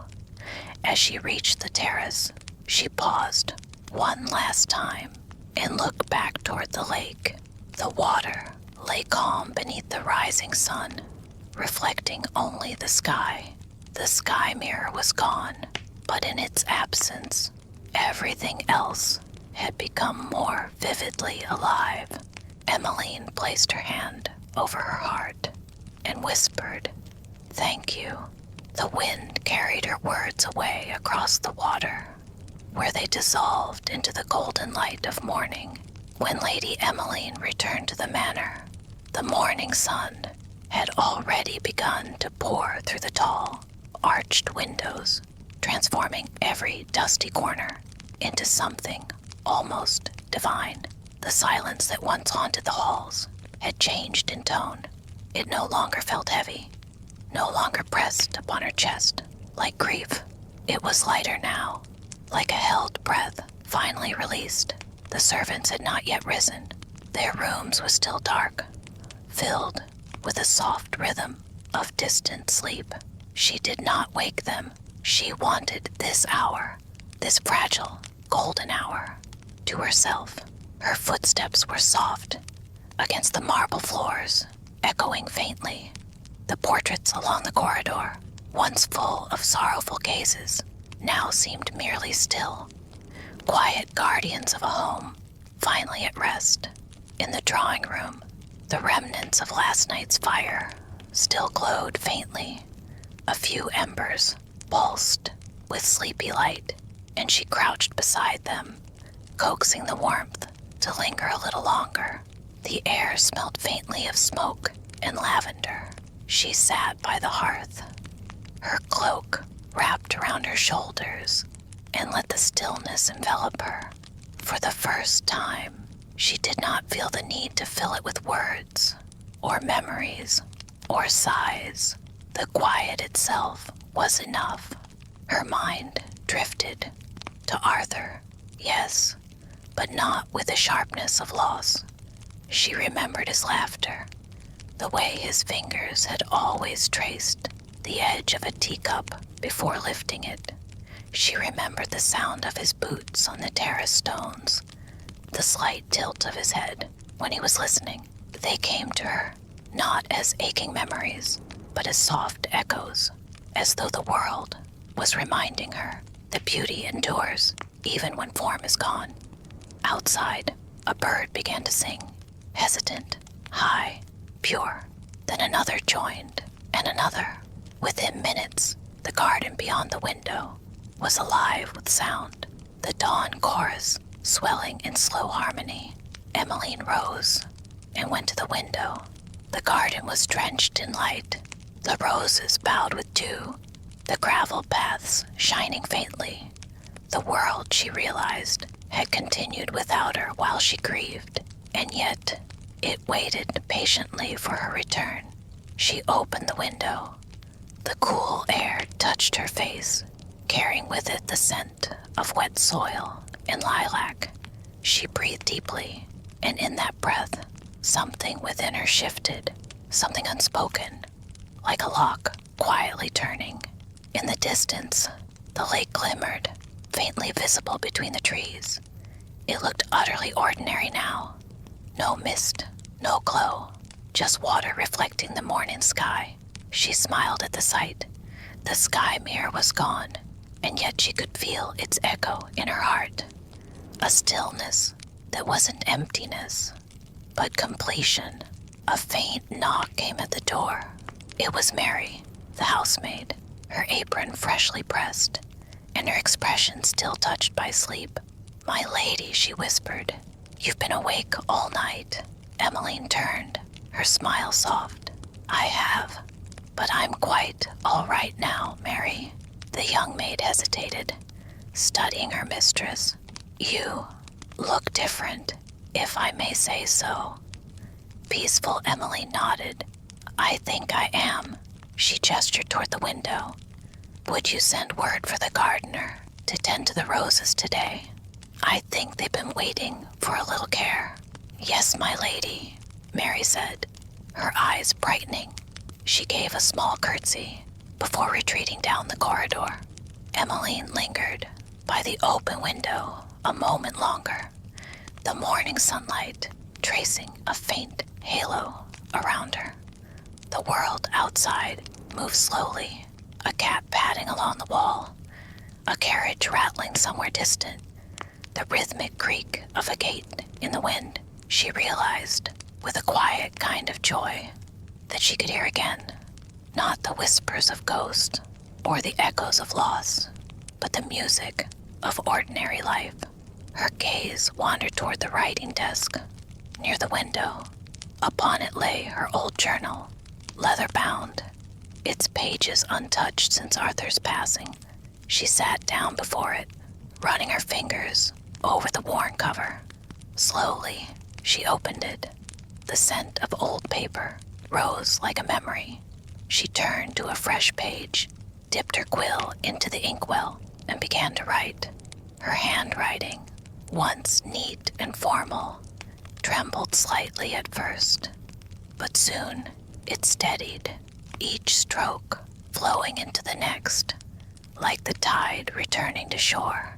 This morning, the house breathed again. The mirrors are quiet. The air no longer trembles with sorrow. Arthur is at peace, and so am I. I think I shall fill these pages with what remains, not what was lost, but what endures. Her hand paused. A droplet of ink fell upon the page, spreading like a dark plume. She smiled faintly, unbothered. Imperfection, she thought, was proof of life. Outside, the sun climbed higher, painting the walls in gentle gold. The air warmed. Somewhere down the hall, she could hear the distant clatter of pans in the kitchen, the start of breakfast, the sound of life resuming its familiar rhythm. Lady Emmeline closed her journal, her eyes soft with the calm of one who has finally found rest. And as she rose to greet the day, the light followed her, warm, unhurried, eternal. Days passed, each one gentler than the last. The house, once a cavern of silence and memory, began to breathe again. Windows were opened wide to let in the scent of roses and rain. Curtains fluttered softly in the summer wind. The long, empty guest rooms were aired and lit, their mirrors uncovered, not to trap reflections, but to welcome sunlight. Lady Emmeline moved through the halls with quiet purpose. She spoke softly to the staff, not as a mistress issuing commands, but as one who had remembered how to live among others. Her voice, once thin with grief, now carried warmth, like the hush of a lullaby shared in passing. Each morning, she walked the garden paths before breakfast. The roses had returned in full bloom, their colors deep and fragrant. She carried a small basket and shears, trimming with care, whispering to each plant as though they could hear. Sometimes she thought they did, for their petals seemed to open wider under her gaze. The village had noticed her transformation. For months, the people of Lavenmere had spoken of the lonely lady in the manor on the hill, the one who seldom appeared, whose windows were always dark. But now they saw her carriage on the lane again. They saw her pausing by the bakery window to buy warm bread, or standing in the churchyard, her head bowed not in despair, but in gentle remembrance. Children waved when she passed. She began to wave back. One morning, a letter arrived, sealed in blue wax, with a crest she did not recognize. She broke it open with careful fingers. "My lady, word of your kindness has reached us here at the Lavemere Orphanage. Our roof has fallen into disrepair, and the winter rains have begun to seep through. I know this may be an imposition, but if you might spare a visit, your counsel and compassion would mean more than coin." Sister Agatha Emmeline folded the letter and placed it on her desk. For a long moment, she sat in stillness, the fire crackling softly beside her. Once, such a plea would have filled her with dread. The thought of facing so many eyes, of stepping beyond the quiet sanctuary of grief. But now, she felt something else entirely. By afternoon, her carriage wheels were turning down the narrow road toward the orphanage, the scent of wild thyme drifting through the air. The building stood at the edge of the village, small, weathered, yet filled with laughter. As she approached, a dozen faces pressed to the windows, curious, bright, expectant. Sister Agatha met her at the door, her hands clasped, her smile lined but kind. "My lady," she said, "you're even lovelier than the rumors." Emmeline laughed softly. "I'm sure the rumors are far too generous." They walked through the halls together, past rooms filled with simple wooden beds, shelves lined with well-loved books, and walls painted with scenes of birds and boats by the children's hands. Everywhere she looked, she saw life, imperfect, tender, full. When they reached the roof, Emmeline examined the worn beams, tracing them with her gloved hand. "This can be mended," she said simply. "I'll send my carpenter first thing tomorrow." Sister Agatha's eyes filled with gratitude. "You are an answer to prayer." Emmeline smiled. "Sometimes prayers come to us in disguise." Mine did. When she left the orphanage that evening, the sun was setting over Lavemere, painting the rooftops in rose and amber. The children had gathered by the gate to wave goodbye. One of them, a small boy with copper hair and dirt-streaked cheeks, ran forward and handed her a folded scrap of paper. "For you, my lady," he said shyly. She took it, unfolding it inside the carriage. It was a drawing. A woman standing beside a lake, the sun rising behind her. Beneath it, in clumsy, uneven letters, the child had written, "Thank you for bringing the light back." Her throat tightened. She pressed the drawing to her chest, and for a long moment, she simply breathed. When she arrived home, twilight had settled. The lamps were being lit one by one, their glow soft and golden through the glass. The manor, once a house of echoes, now shimmered like a living thing, not haunted, but hallowed. She walked the hall one last time before retiring. At the end of the corridor, where the sky mirror had once stood, now hung a simple painting, a sunrise over water. Its light seemed to shift when she passed, as though the lake itself still whispered its gratitude. Emmeline touched the frame and murmured, "Oh, rest well." Then she turned toward her chambers, the candlelight following her like a loyal friend. That night, she dreamed of the lake again, not as a place of sorrow, but as a mirror of peace. Arthur was there, walking along the shore, his face clear and content. He did not speak this time. He only smiled and nodded, as though to say, "Well done." She woke with tears upon her cheeks, but they were warm and gentle, the kind that fall not from pain, but from healing. And when the morning bells rang, Lady Emmeline rose, ready to live another quiet, beautiful day in the world that was hers once more. Autumn came gently to Lavenmere, like a sigh of gold upon the hills. The air grew crisp, the scent of burning wood curling through the village lanes. Lady Emmeline's manor, once the house of silence and sorrow, now pulsed softly with life. It began with her decision, made one cool morning as she stood before the open window, the wind lifting the curtains like ghostly wings. She had been gazing toward the lake, its surface a gleam of pale blue beneath the thinning trees, when the thought came, as naturally as breath, the manor should not remain closed. It should welcome. That very afternoon, she summoned the household staff and spoke with gentle conviction. "This home has known too much stillness," she said. "It's time we fill it with warmth again. I should like to open its doors to travelers, to those who seek rest or peace, or perhaps just a little silence that does not ache." There were startled glances at first, but soon smiles followed.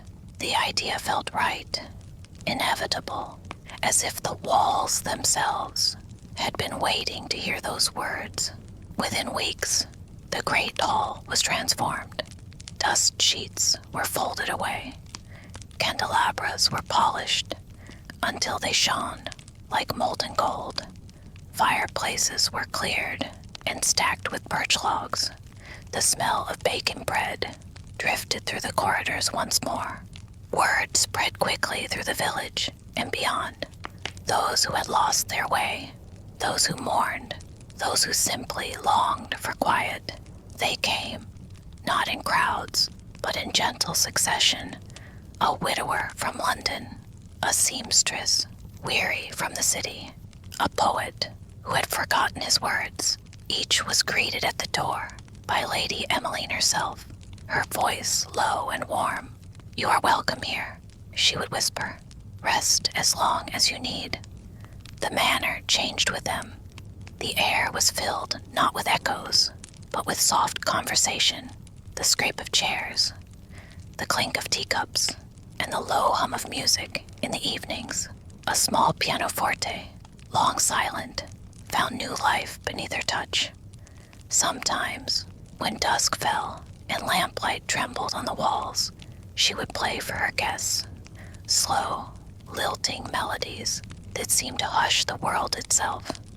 The notes were simple, unhurried, yet carried a depth that made even the most restless heart grow still. She called it the House of Quiet Hearts. In time, the townsfolk began to refer to it by the same name, and travelers wrote of it in letters that drifted far beyond.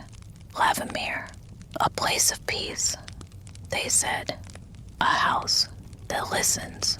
One evening, as the first frost silvered the windows, Emmeline sat by the fire with a guest, a young woman who had come seeking solace after losing her husband at sea. He was a sailor, the woman whispered, staring into the flames. I can still hear his voice in my dreams.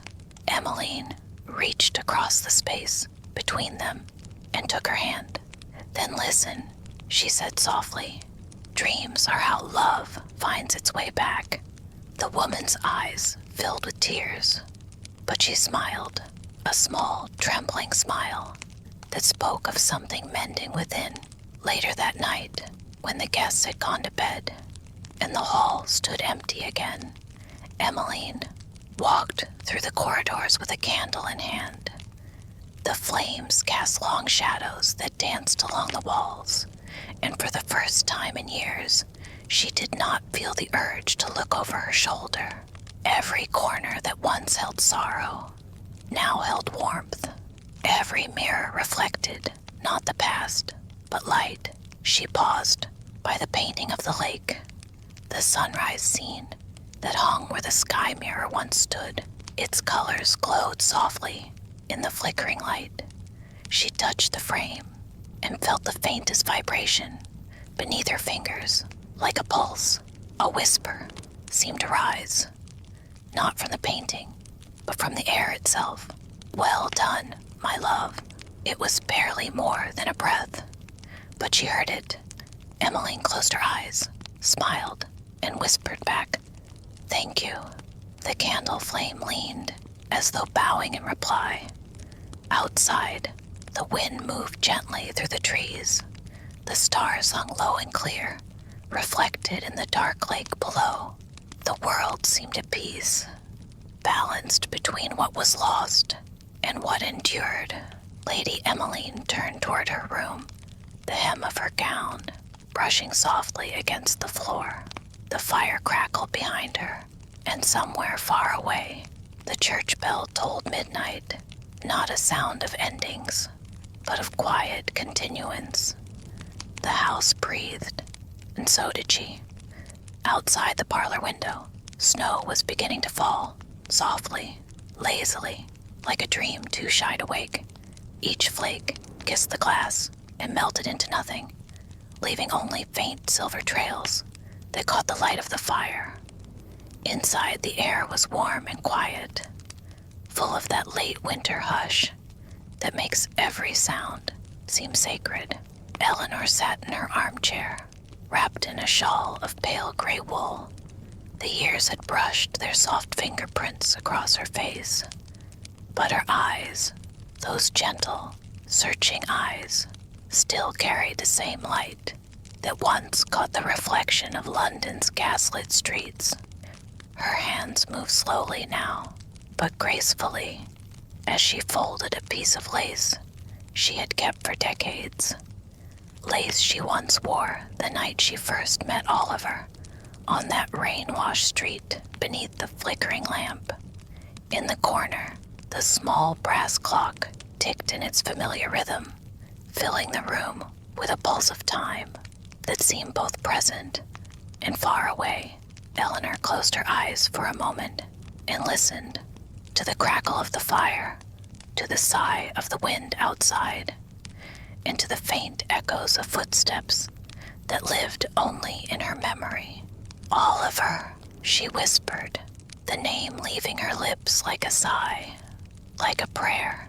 She could almost hear him again, his laughter, low and steady, the warmth in his voice when he called her Miss Gray. And though he had long since gone beyond the reach of the world's noise, his presence seemed to linger still in the soft scent of the rain, in the dim light that kissed her bookshelves, in the rustle of the curtains at dusk. From the mantelpiece, a photograph watched over her, a sepia image of two people, young and full of impossible dreams. She smiled faintly at it, her thumb brushing the frown, as though to remind the past that she still remembered. Every evening, she wrote a little, notes, reflections, memories. The ink flowed slower now, but her hand remained steady, each word a small lantern against the growing dark. She wrote about the world as it had been, the sound of horse hooves in the fog, the smell of lavender from her mother's garden, the glow of lamplight on Oliver's face when he returned from the sea. And though the years had softened the edges of those memories, they had not dulled them. They lived inside her like an old melody, quiet but unforgotten. That night, as she finished her tea, a small knock came at the door. It was a delicate sound, hesitant but polite. Eleanor rose slowly, her joints murmuring their age, and opened the door. On the threshold stood a young woman, wrapped in a dark cloak, her cheeks flushed from the cold. Her eyes were wide and curious, and something about them caught Eleanor's heart, like a thread tugging at fabric. "Forgive me," the girl said softly. "Are you Miss Eleanor Gray. Eleanor nodded, surprised. I am, she answered, her voice carrying the gentle timbre of age. And you are? The girl hesitated, then smiled. My name is Clara, she said. Clara Bennett. I believe you knew my grandfather, Captain Oliver Bennett. For a moment, the world seemed to pause. The fire's crackle faded. The clock's ticking vanished into silence. Eleanor blinked, unsure if she had heard correctly. Then, slowly, a trembling smile touched her lips. Your grandfather, she whispered, as though the words themselves might dissolve. Then you are his granddaughter, Clara finished, smiling warmly. He used to tell me stories about London, about the rain, and about a woman who loved the sound of the sea, but never left the city.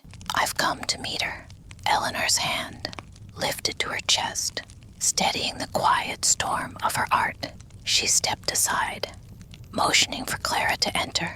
Come in, my dear, she said gently.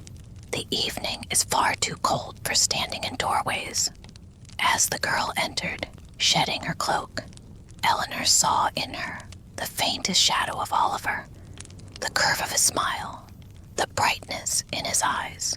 Clara wandered toward the shelves, her fingers grazing the rows of old books, the lace curtains, the photographs of a vanished age. They spoke for hours, of pasts and promises, of ships and sunsets. Clara told Eleanor how Oliver had spoken of her until his final days, how he had kept a small piece of lace folded carefully inside his journal. Eleanor laughed softly at that, tears warming her eyes. He never could let go of sentiment, she murmured. I suppose neither could I. When Clara left that evening, the snow had grown thicker, turning the streets to pearl in silence. Eleanor watched her go from the window, the young woman's figure fading into the mist, like a memory returning home. She returned to her chair, feeling a peace she had not known in years. The fire whispered gently. The clock resumed its rhythm, and the air seemed filled with a familiar warmth. She lifted the lace once more and held it to the light, smiling. Thank you, Oliver, she whispered, her voice soft as breath. You kept your promise. You found your way back outside. The gaslights shimmer through the snow. Somewhere, a carriage passed slowly down the street, and within the quiet heart of the parlor, time folded softly upon itself, leaving only the warmth of memory and the hush of love that had never truly gone. Eleanor leaned back, eyes closing, as the world slipped into dream once more. The snow fell steadily, the fire glowed low, and in that stillness, it seemed that the past, the present, and the forever after had finally become one. The next morning broke pale and silver, with a soft drizzle of snow turning to rain. That quiet, lingering kind of rain that belongs only to London winters. Eleanor awoke to the sound of it brushing against her windows, like a memory trying to speak. The house was calm, full of that gentle hush that seems to hold its breath just before the day begins. She rose slowly, wrapped her shawl around her shoulders, and made her way to the small writing desk by the window. It was there she always began her mornings, with a candle, a cup of tea, and the faint music of rain. The desk was cluttered with old letters, tied in ribbon, ink bottles half dry with age, and little keepsakes from lives long folded into memory. She was just beginning to open her journal when another knock came at the door. This time, it was light and familiar. Not a stranger's hesitation, but a friend's polite rhythm. When she opened it, Clara stood there again, her cheeks pink with cold, a shy smile on her face. I hope I'm not intruding, Clara said softly, holding a small leather box close to her chest. I found something. I think it belongs to you. Eleanor's brow lifted gently. To me, Clara nodded and stepped inside.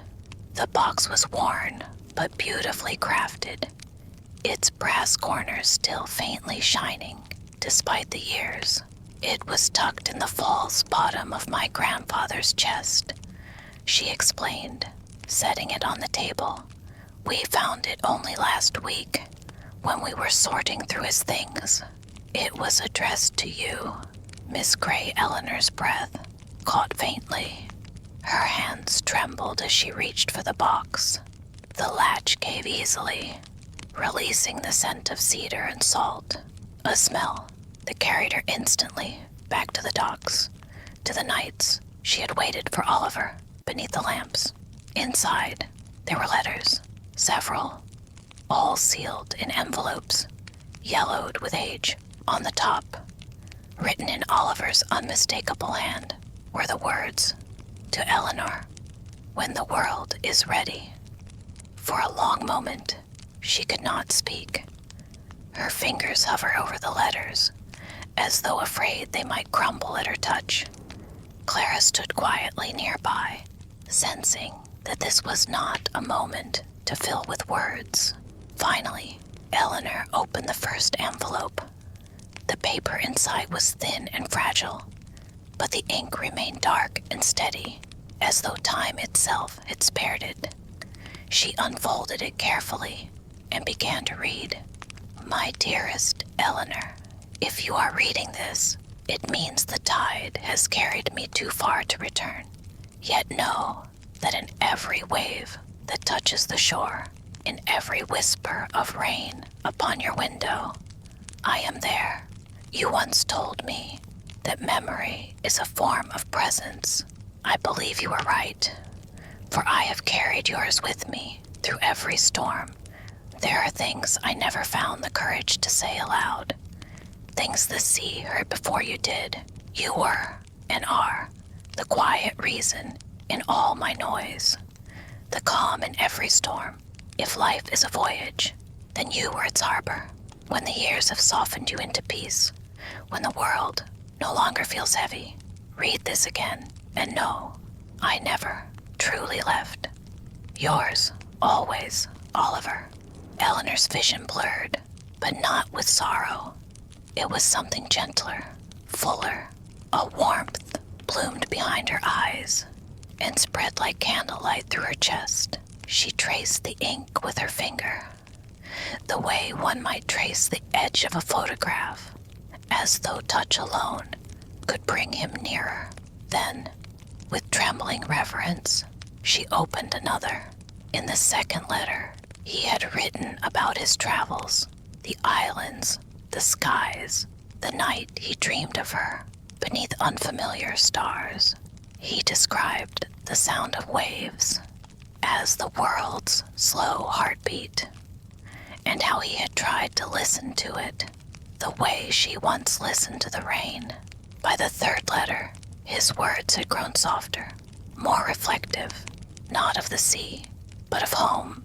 He had written, "When I close my eyes, I see your window, lit by the lamp. I imagine you reading by its glow. If the world allows, perhaps one day, my words will find their way back to that light." Eleanor closed the final letter slowly, holding it to her chest. "They found their way," she whispered. "You kept your promise." Clara stood silent, eyes shining. "I think he always meant them for you," she said. "It just took time for the world to catch up." Eleanor smiled, a tired but luminous smile. "Time has a strange kindness," she murmured. "It brings back what love refuses to lose." They spent the rest of the morning together, reading the letters one by one. The rain softened outside, and the gray sky gave way to a faint silver light that slipped across the floorboards like a blessing. When Clara finally prepared to leave, she hesitated at the door, "Would you mind if I came again?" she asked shyly. "I'd like to hear more about you, about London and the books you loved, and him." Eleanor reached out and gently squeezed her hand. "You would be very welcome, my dear. After all, stories are what keep us alive." As the door closed behind Clara, Eleanor turned back toward the window. The rain had stopped entirely now. The air glimmered faintly, as though the city itself had taken a deep, contented breath. She sat again at her desk and began to write, not of loss, but of finding, not of endings, but of how every love story becomes a constellation once it's lifted beyond time. The ink flowed freely, her hand steady and sure, and when she finished, she signed her name not as Miss Gray, but simply as Eleanor. Whole, remembered, at peace. Outside, the gaslight flickered once more, and if one listened very closely, they might have heard, just beneath the hum of the city, the soft laughter of a man whose words had finally come home. A week later, London woke beneath a gentle fog, the kind that turns chimneys into silhouettes and wraps the streets in a dream. The bells of St. Martin's tolled faintly across the Thames, and from somewhere beyond the rooftops came the cry of a faraway gull. Lost but hopeful, Eleanor sat at her window again, the letters from Oliver resting in a small wooden box beside her tea. She had spent the days since Clara's visit rereading them, tracing each word as though it were a doorway. They had become part of her morning ritual, the way some pray and some listen to the clock. But this morning brought something different. Clara was coming again, and this time she had written that she carried something remarkable, something her grandfather had meant for Eleanor to see. When the knock came, Eleanor already knew it by sound. She rose carefully and opened the door. Clara entered, smiling through the pale mist, her cloak dusted with rain. In her hands, she carried a rolled parchment bound with twine. "I found this," she said softly, "hidden among his old journals. It's dated the year before he returned to England for the last time. I think it's meant for you." Eleanor untied the twine, unrolling the paper with a care that bordered on reverence. At first, it appeared to be a map, but not of land or sea. It was a sky chart. The constellations were drawn in delicate ink, each one marked with faint notes.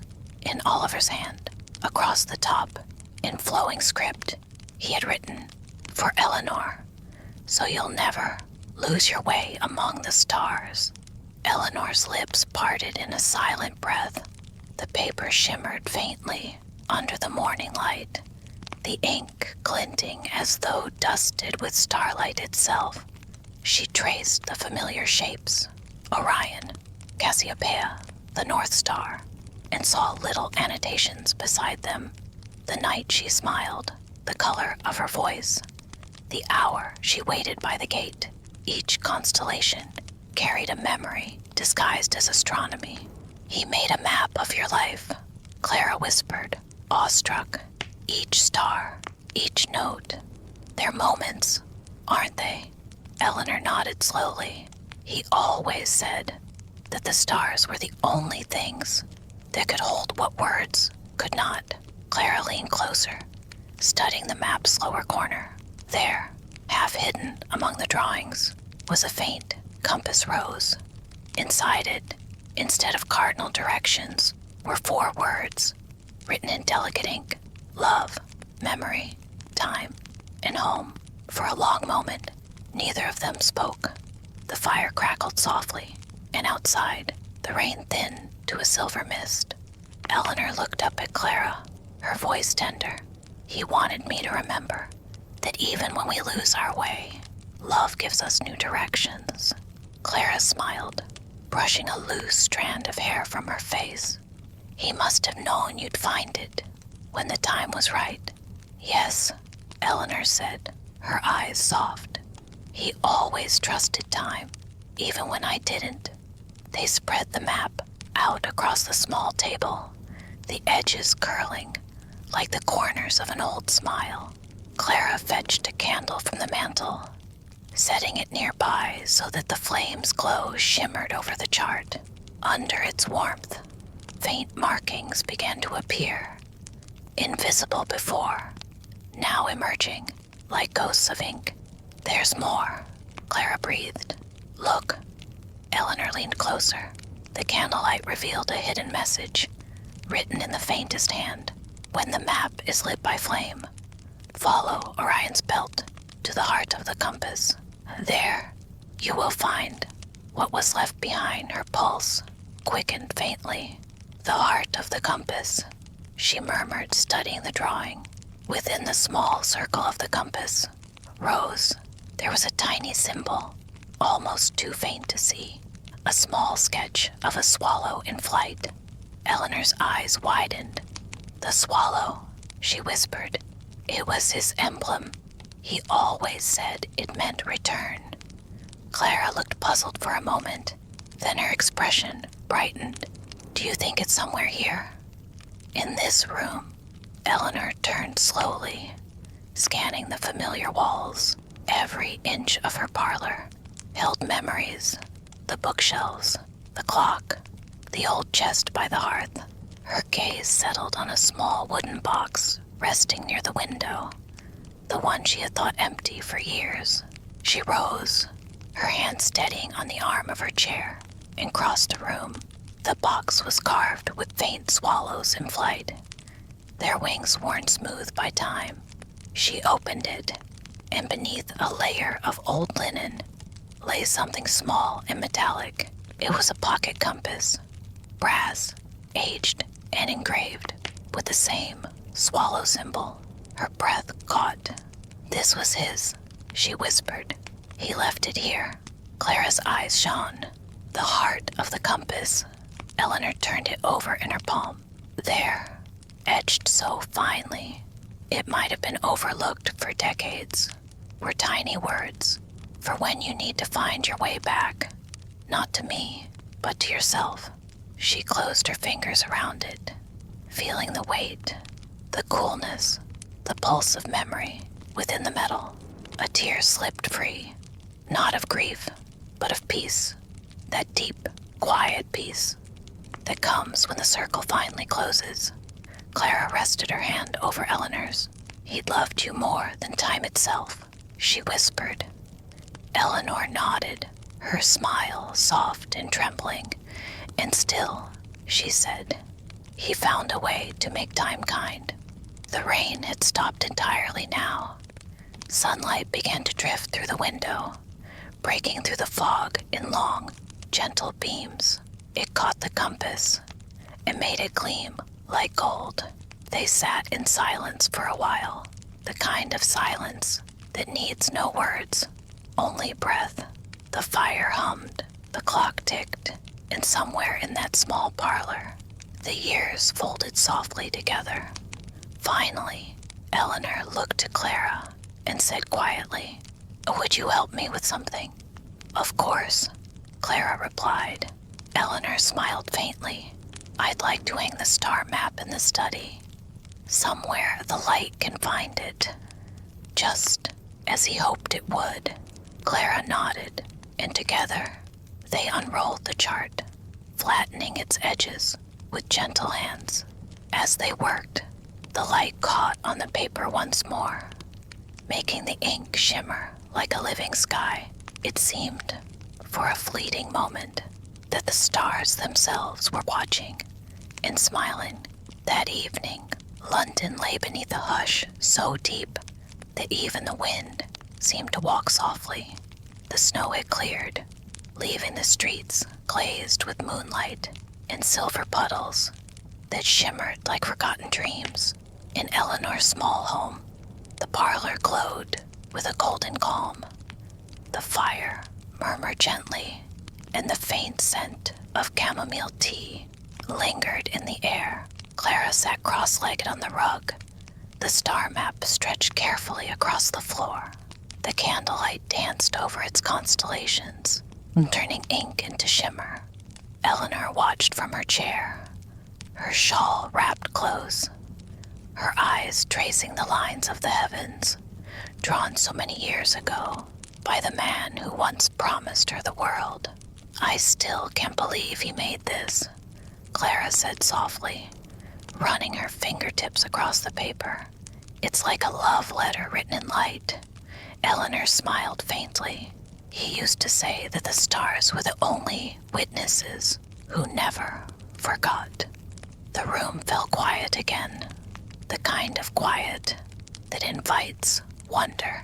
Outside, the faint hum of the city was softened by the night, replaced by the faraway toll of a bell.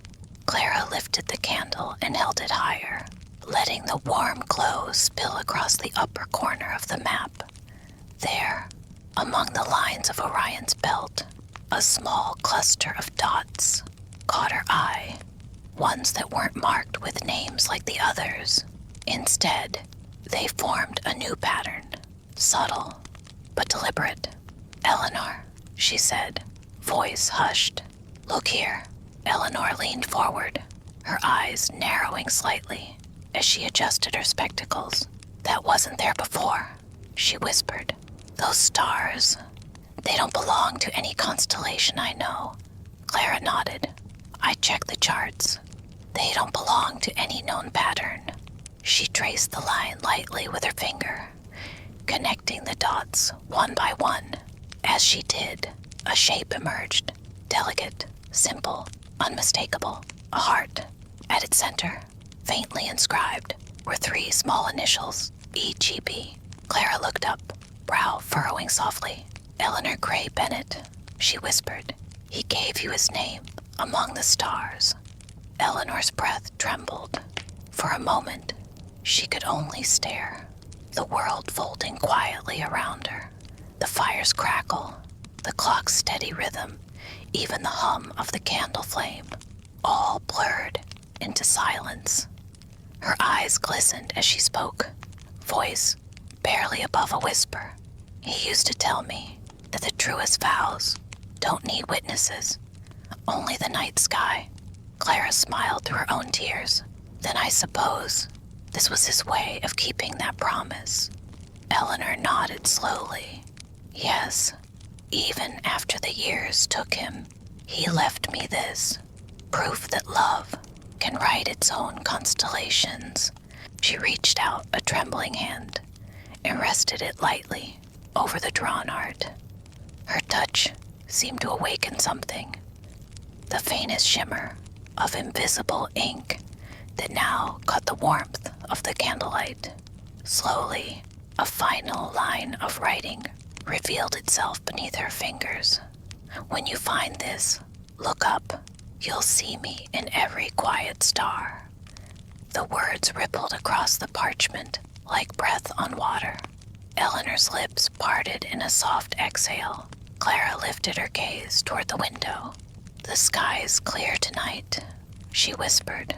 "Would you like to see?" Eleanor nodded, rising carefully. The 2 women moved to the window, pulling aside the lace curtain. The night stretched above them, vast and velvet, dusted with countless stars that glittered like secrets. "There," Clara murmured, pointing toward the horizon. "See Orion's belt." Eleanor followed the line with her eyes, her breath catching softly as she noticed something just below it, a faint cluster of stars that indeed resembled a tiny heart. Her hand pressed against the glass, and for the first time in many years, she smiled without sadness. "He kept his word," she whispered. "He's there, exactly where he said he'd be." They stood together in silence, their reflections mingling in the window pane. One face framed in youth, the other in gentle age, both illuminated by starlight. For a long while, they said nothing, The fire burned low, the clock ticked, and outside, a carriage wheel rolled distantly through the quiet street. It was a moment suspended beyond time, where love, memory, and lineage met and became one. Finally, Clara spoke. "Eleanor," she said softly, "I think he meant for this to reach you only now, when his story could become yours again." Eleanor turned to her with a small, serene smile. "Yes, my dear. Love always waits for the right silence to be heard." Clara nodded, blinking away tears. "You've both taught me something," she said. "That love isn't about holding on. It's about what remains, even after everything else has gone." Eleanor reached for her hand and squeezed it gently. "Then you've learned the one truth that endures longer than life itself." Outside, a soft wind brushed against the window pane. Somewhere beyond, the Thames whispered in its slow, eternal voice. They stood there until the stars began to fade, until night gave way to the tender blush of dawn. The sky turned from silver to pale blue, and the first light of morning spilled gently into the room, resting upon the map, the letters, the compass, all the pieces of a love that had refused to be forgotten. Eleanor finally turned from the window, her steps calm, her voice a breath of peace. "Come, Clara," she said. "Let's have some tea. The day is new, and the world feels softer somehow." And as they sat together, generations bound by a single thread of devotion, the last of the starlight shimmered faintly upon the parchment, as though Oliver himself were smiling down from his constellation. The evening had softened into a silvery calm, the kind of night where every cobblestone held the glimmer of distant stars, reflected in its damp sheen. The gaslights whispered quietly, their flames bowing in the faint wind that drifted from the river. The hour was late, yet the city still breathed, gently, sleepily, as though dreaming in its own rhythm. Eleanor stood by the wrought iron gate of her modest London home. The garden, a patch of ivy, lavender, and worn stone, smelled of earth and dew. A soft mist curled about her ankles as she looked toward the quiet street, waiting for no one in particular. It had become her ritual since returning from Bath to stand at this gate, breathe the cool air, and listen to the distant chime of midnight from St. Mary's Tower. Inside her hand was a small envelope. The parchment had yellowed slightly, its edges softened by handling. Upon it, in crisp, deliberate penmanship, were the words, "For Miss Eleanor Vale, Keeper of Lantern Dreams." She smiled faintly at the title. It was how Thomas used to sign his letters, ever poetic, ever tender.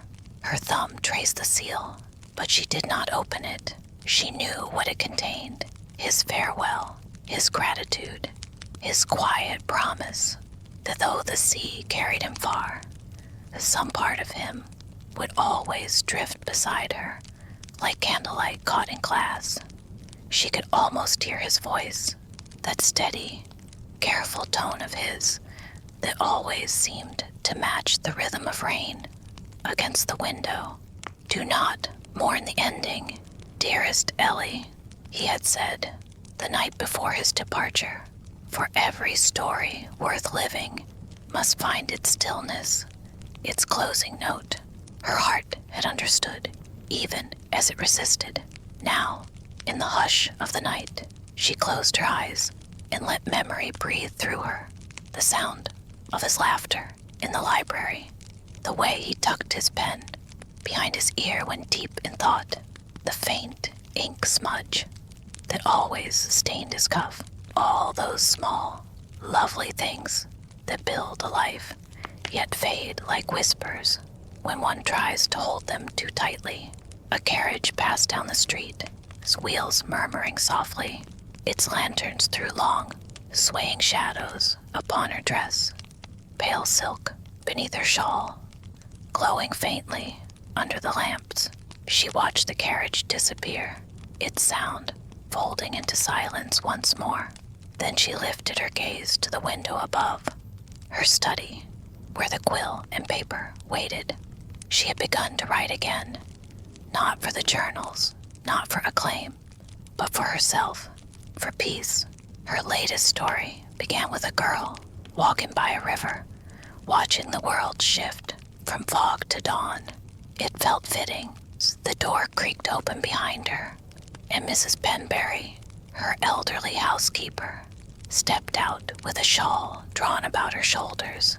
"Still out here, my dear," she said softly, her voice trembling with affection and the chill of night. Eleanor turned, smiling gently. "Just for a moment longer, Mrs. Penberry.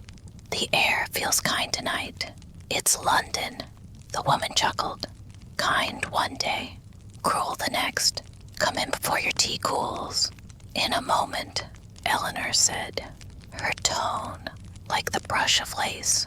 Mrs. Penberry lingered, then nodded knowingly. "He'd be proud of you, you know, for the quiet strength you keep." Eleanor's throat tightened slightly. "I hope so," she whispered. When the housekeeper went back inside, Eleanor looked once more at the letter in her hand.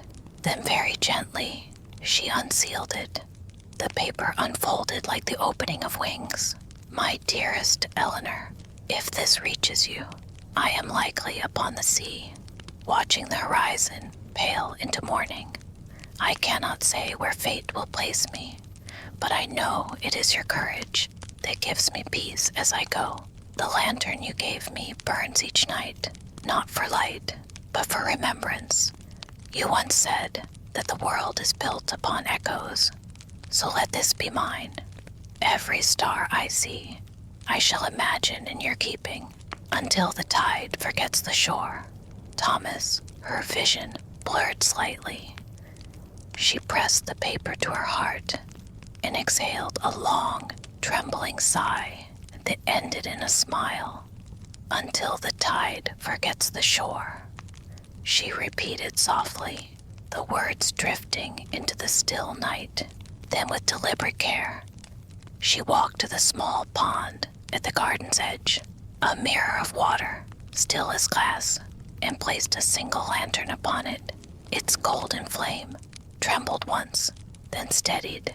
She watched as it drifted slowly, carrying its glow across the faint ripples. Around it, moths began to dance, their wings pale against the soft shimmer. In that quiet, with the lantern gliding like a tiny sun upon the water, Eleanor felt a calmness unlike any other. It was as though the city itself had paused to listen, to hold her stillness, to breathe beside her. She turned, at last, toward the door, and as she crossed the threshold, she whispered her goodnight to the night itself, to London, to Thomas, to all the gentle ghosts that had filled her story. The lantern's reflection lingered on the glass until she blew out the candle inside, and the world, wrapped in moonlight, exhaled with her. Good night, my listener.